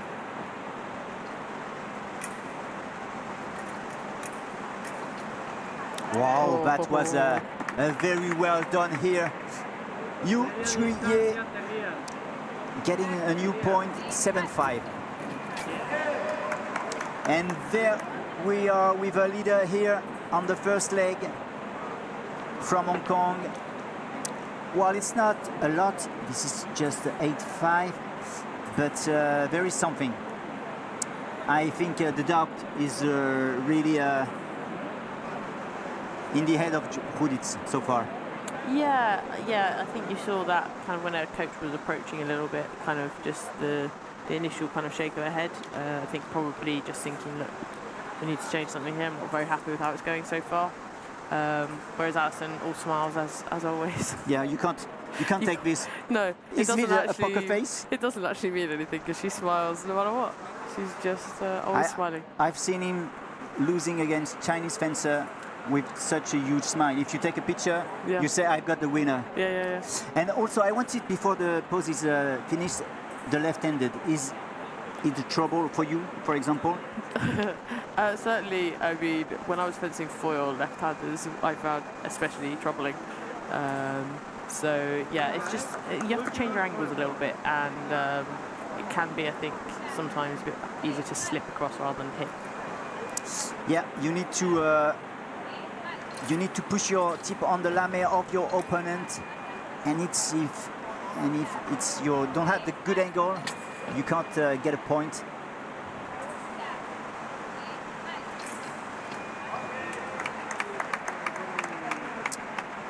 Alison Chuye still leading. Oh, this is well done, but no touch given by the referee here. Oh. Another cheeky remise there.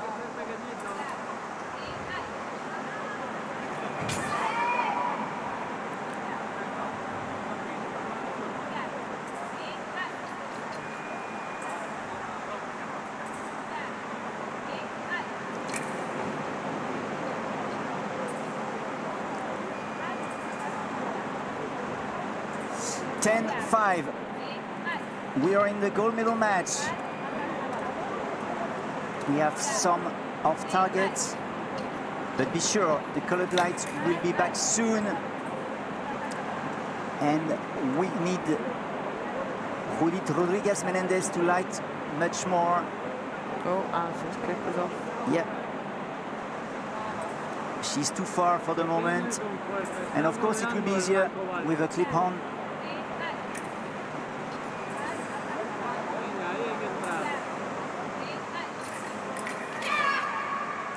Riposte non valable.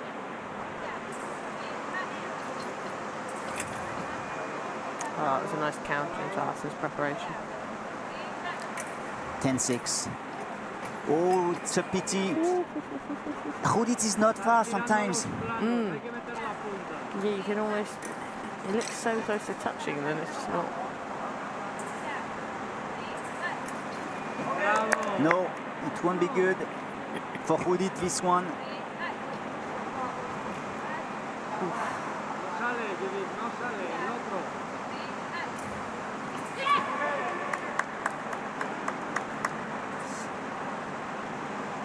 One good hit for you, 11-6.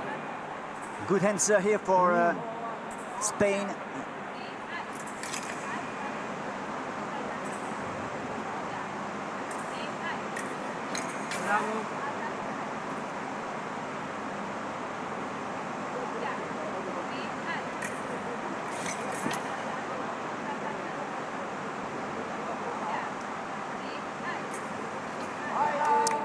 And one more point for Hong Kong, 12-8 now.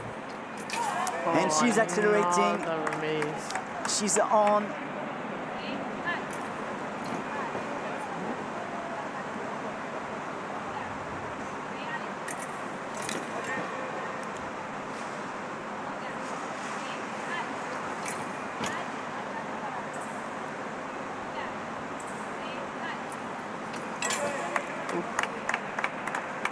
Where is Judith Rodriguez Menendez?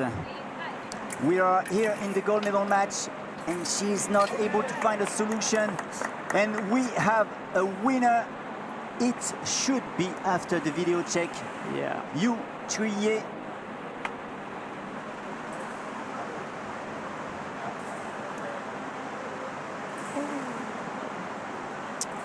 The decision will be quickly done, and this is confirmed. From Hong Kong, the gold medalist today is Alison Yu. Well done. It was a really convincing performance, I think, actually, by Yu Chui. I think she really just took control of the match, and I think she put on enough pressure that then she could do those cheeky little remises, because Judith kind of held the parry a little bit, which just allowed her to go again and have a little another bite of the cherry and get that light on. So thank you for these eyes. I would love to see cheeky remises tomorrow with you in Saber.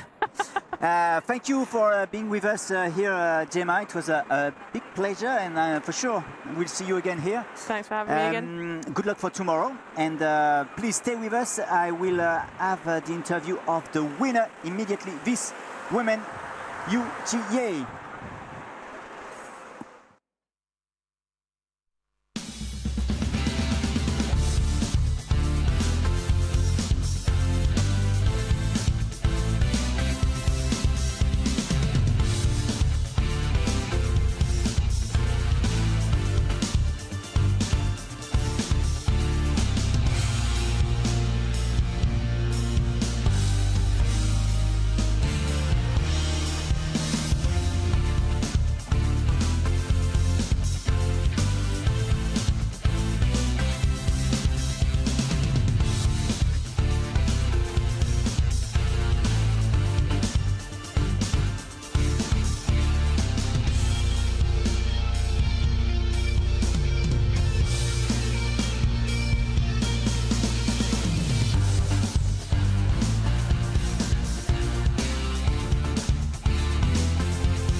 There we are. I'm with the winner, gold medalist here.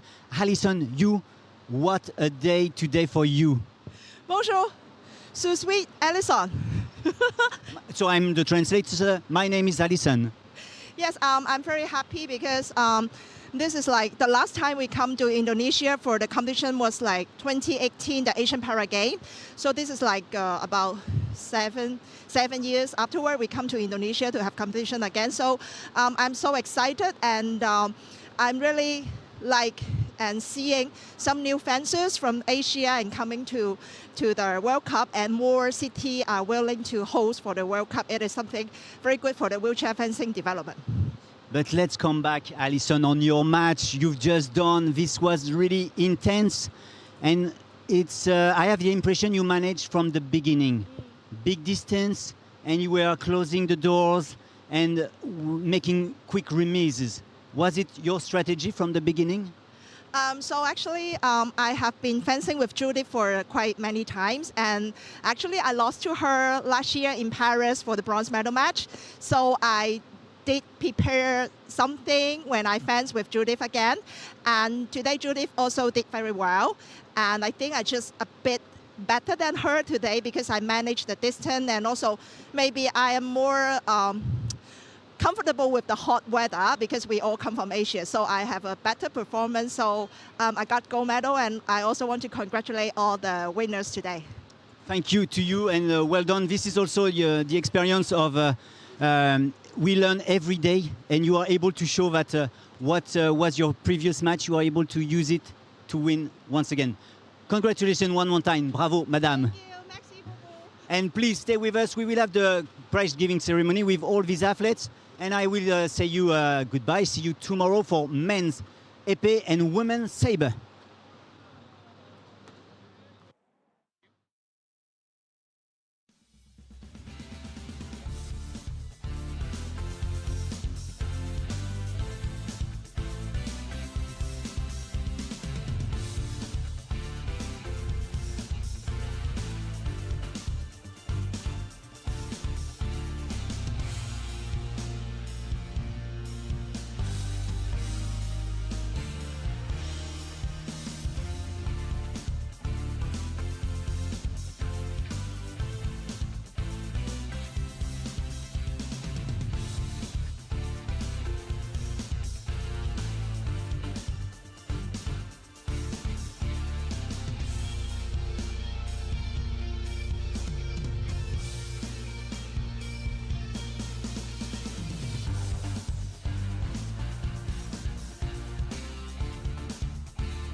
Tubuh yang kuat, tekad luar biasa, berani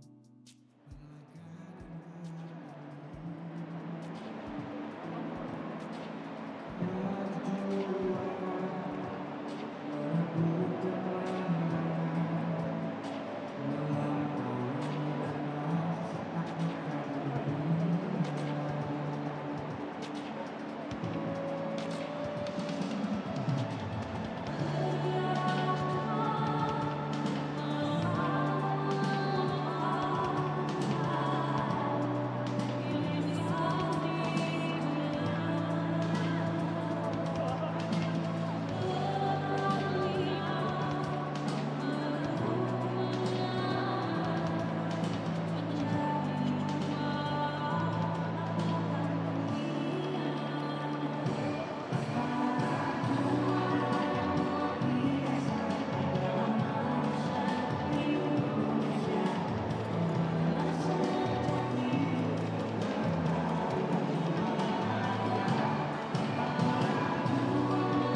Attention please. Yu Juyi from Hong Kong, China. Please kindly come to the call room. Yu Juyi from Hong Kong, China. Please come to the call room immediately. Thank you.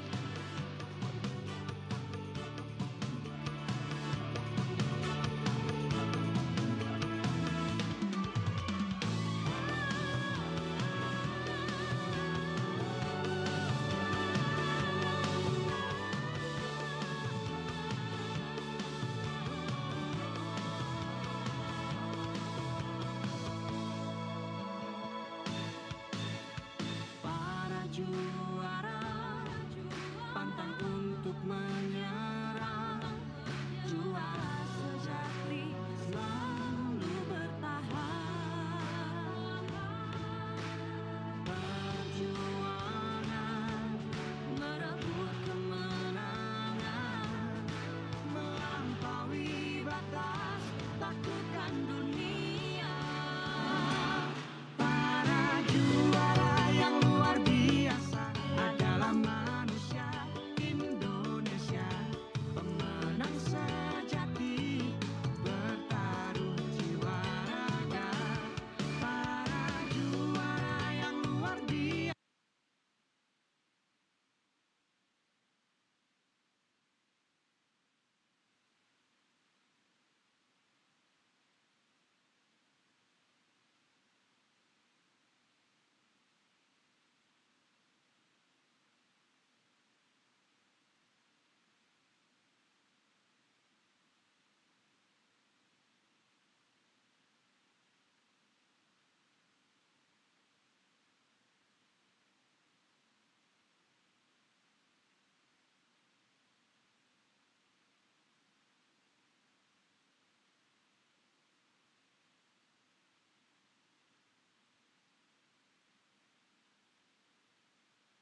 Good evening, ladies and gentlemen. We are entering the victory ceremony for Parafencing World Cup 2025. The victory ceremony for men's saber category A. Please welcome the medalists.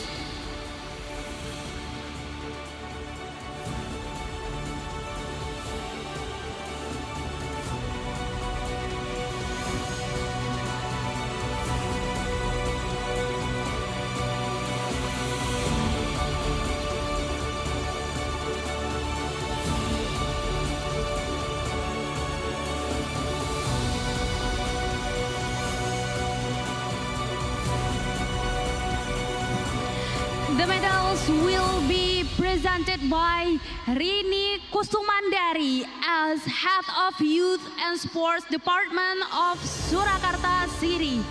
We invite Rini Kusumandari, please come to the stage.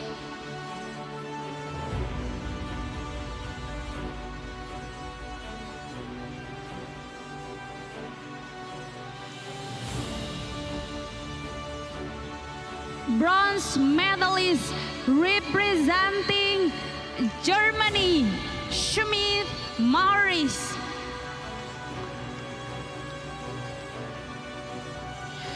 France, Robin Serge.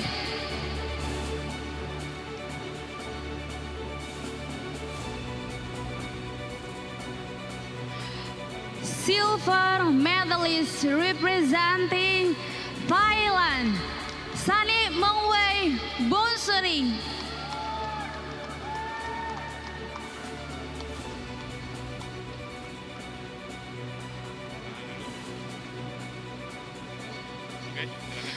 Gold medalist representing Hong Kong, China, Kwong Yun Hee.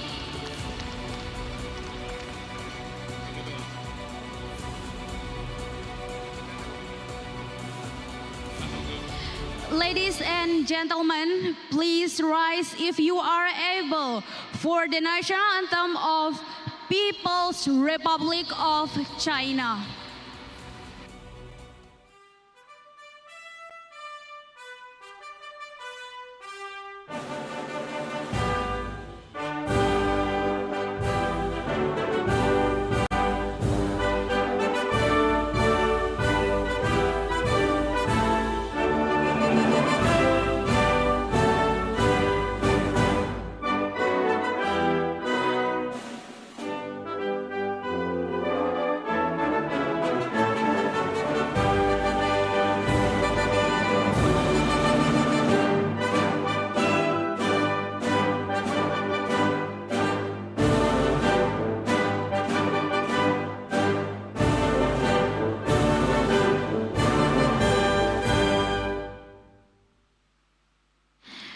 Ladies and gentlemen, next we will proceed the photo session of the medalists and Rini Kusumandari as Head of Youth and Sports Department of Surakarta City.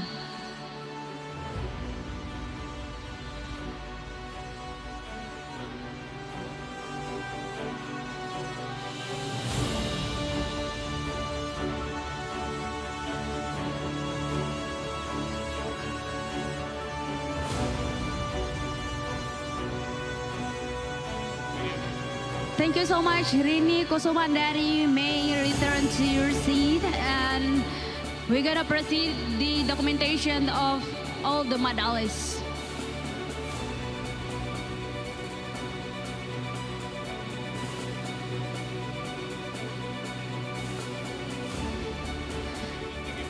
Okay, thank you so much to all the medalists for men's saber category A. Please return to your seat.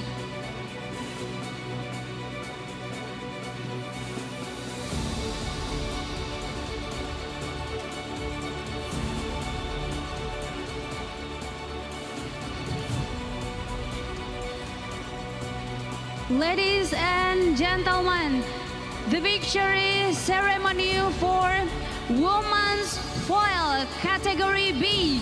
Please welcome the medalists.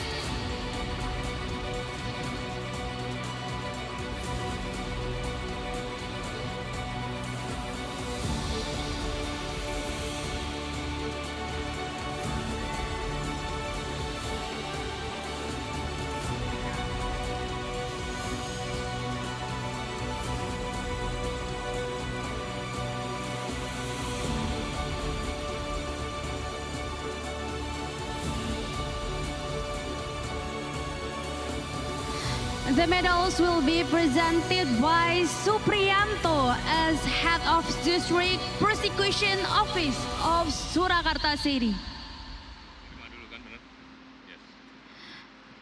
Bronze medalist representing Georgia, Ketsuryani Irma.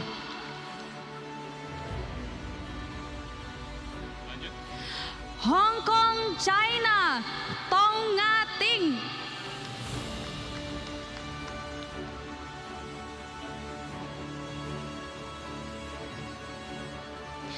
Silver medalist representing Korea, Cho Eun-hye.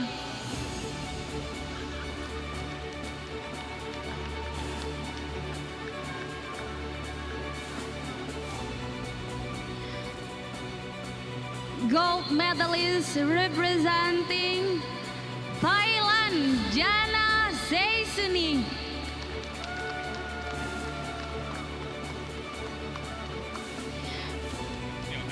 Ladies and gentlemen, please rise if you are able for the national anthem of Thailand.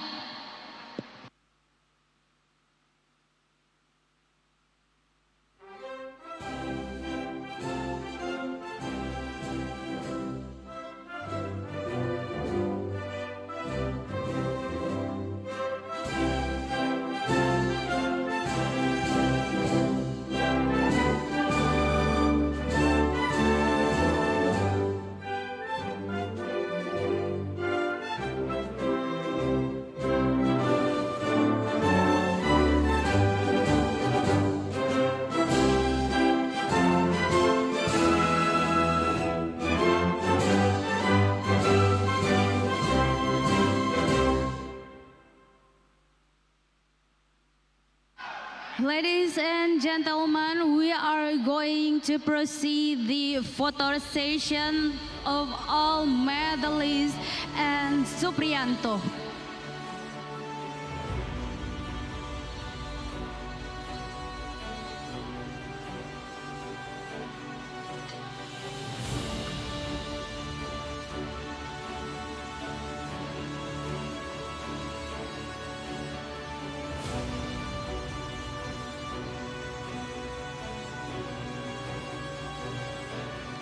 Thank you so much, Head of District Prosecution Office of Surakarta City, Suryanto. May return to your seat.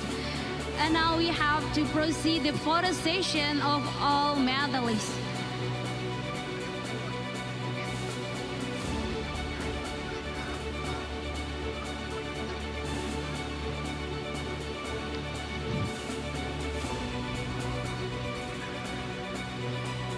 Congratulations to all medalists. May return to your seat. Thank you.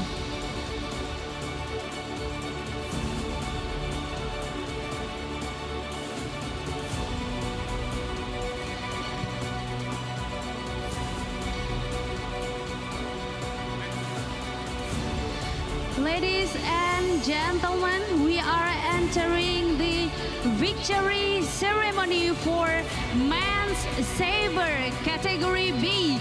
Please welcome the medalists.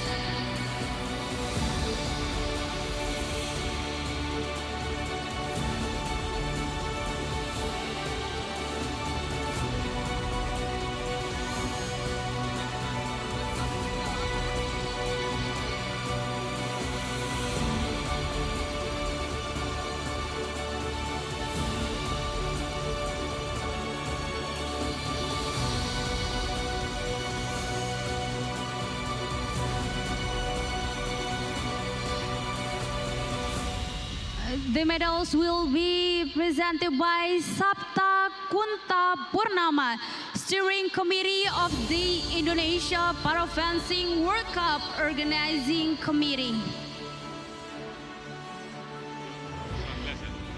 Bronze medalist representing Hong Kong, China, Glasean.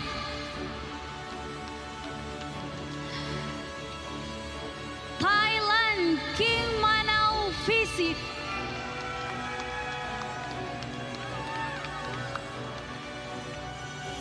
Silver medalist representing France, Vadong Lauren.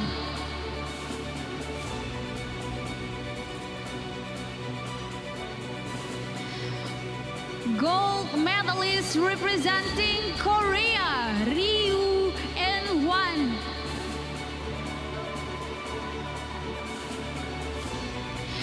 Ladies and gentlemen, please rise if you are able for the national anthem of Korea.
Congratulations to all medalists, and we are going to proceed the documentation of all medalists and Sabta Kunta Purnama as steering committee of the Indonesia Para Fencing World Cup Organizing Committee.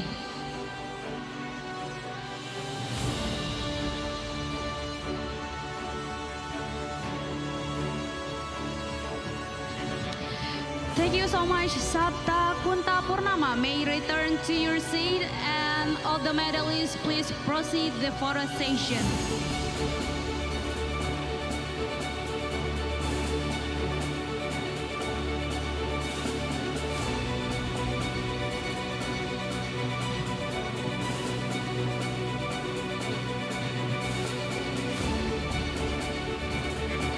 We are extending congratulations to all medalists. May return to your seat.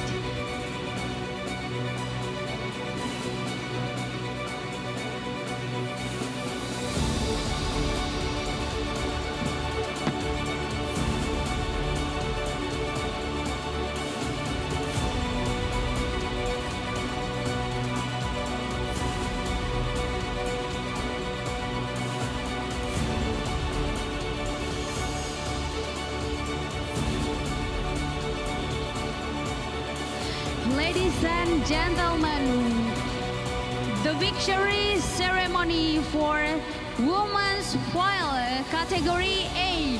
Please welcome the medalists.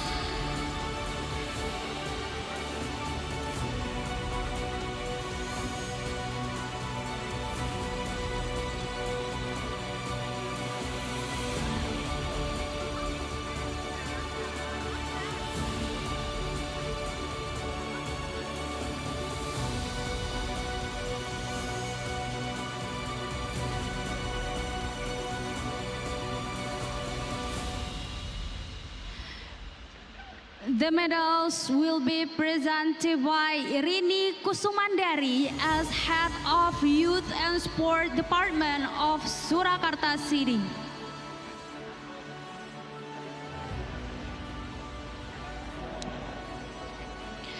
Bronze medalist presenting Korea, Kwon Hyo-kyung.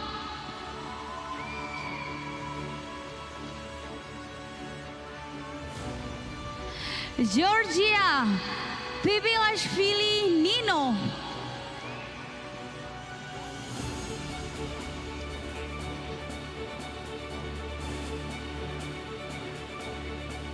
Silver medalist presenting Spain, Rodriguez Menendez Judith.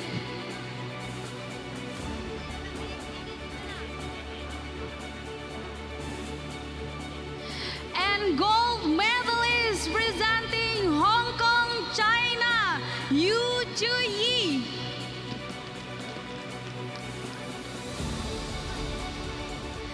Ladies and gentlemen, please rise if you are able for the national anthem of People's Republic of China.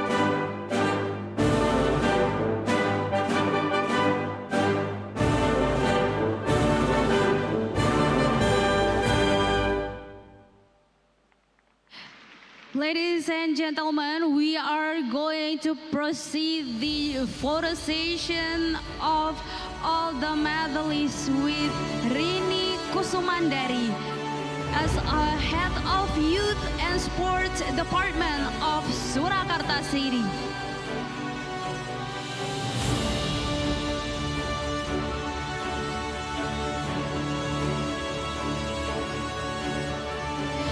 Thank you so much, Rini Kusumandari. May return to your seat, and we are going to proceed the photo session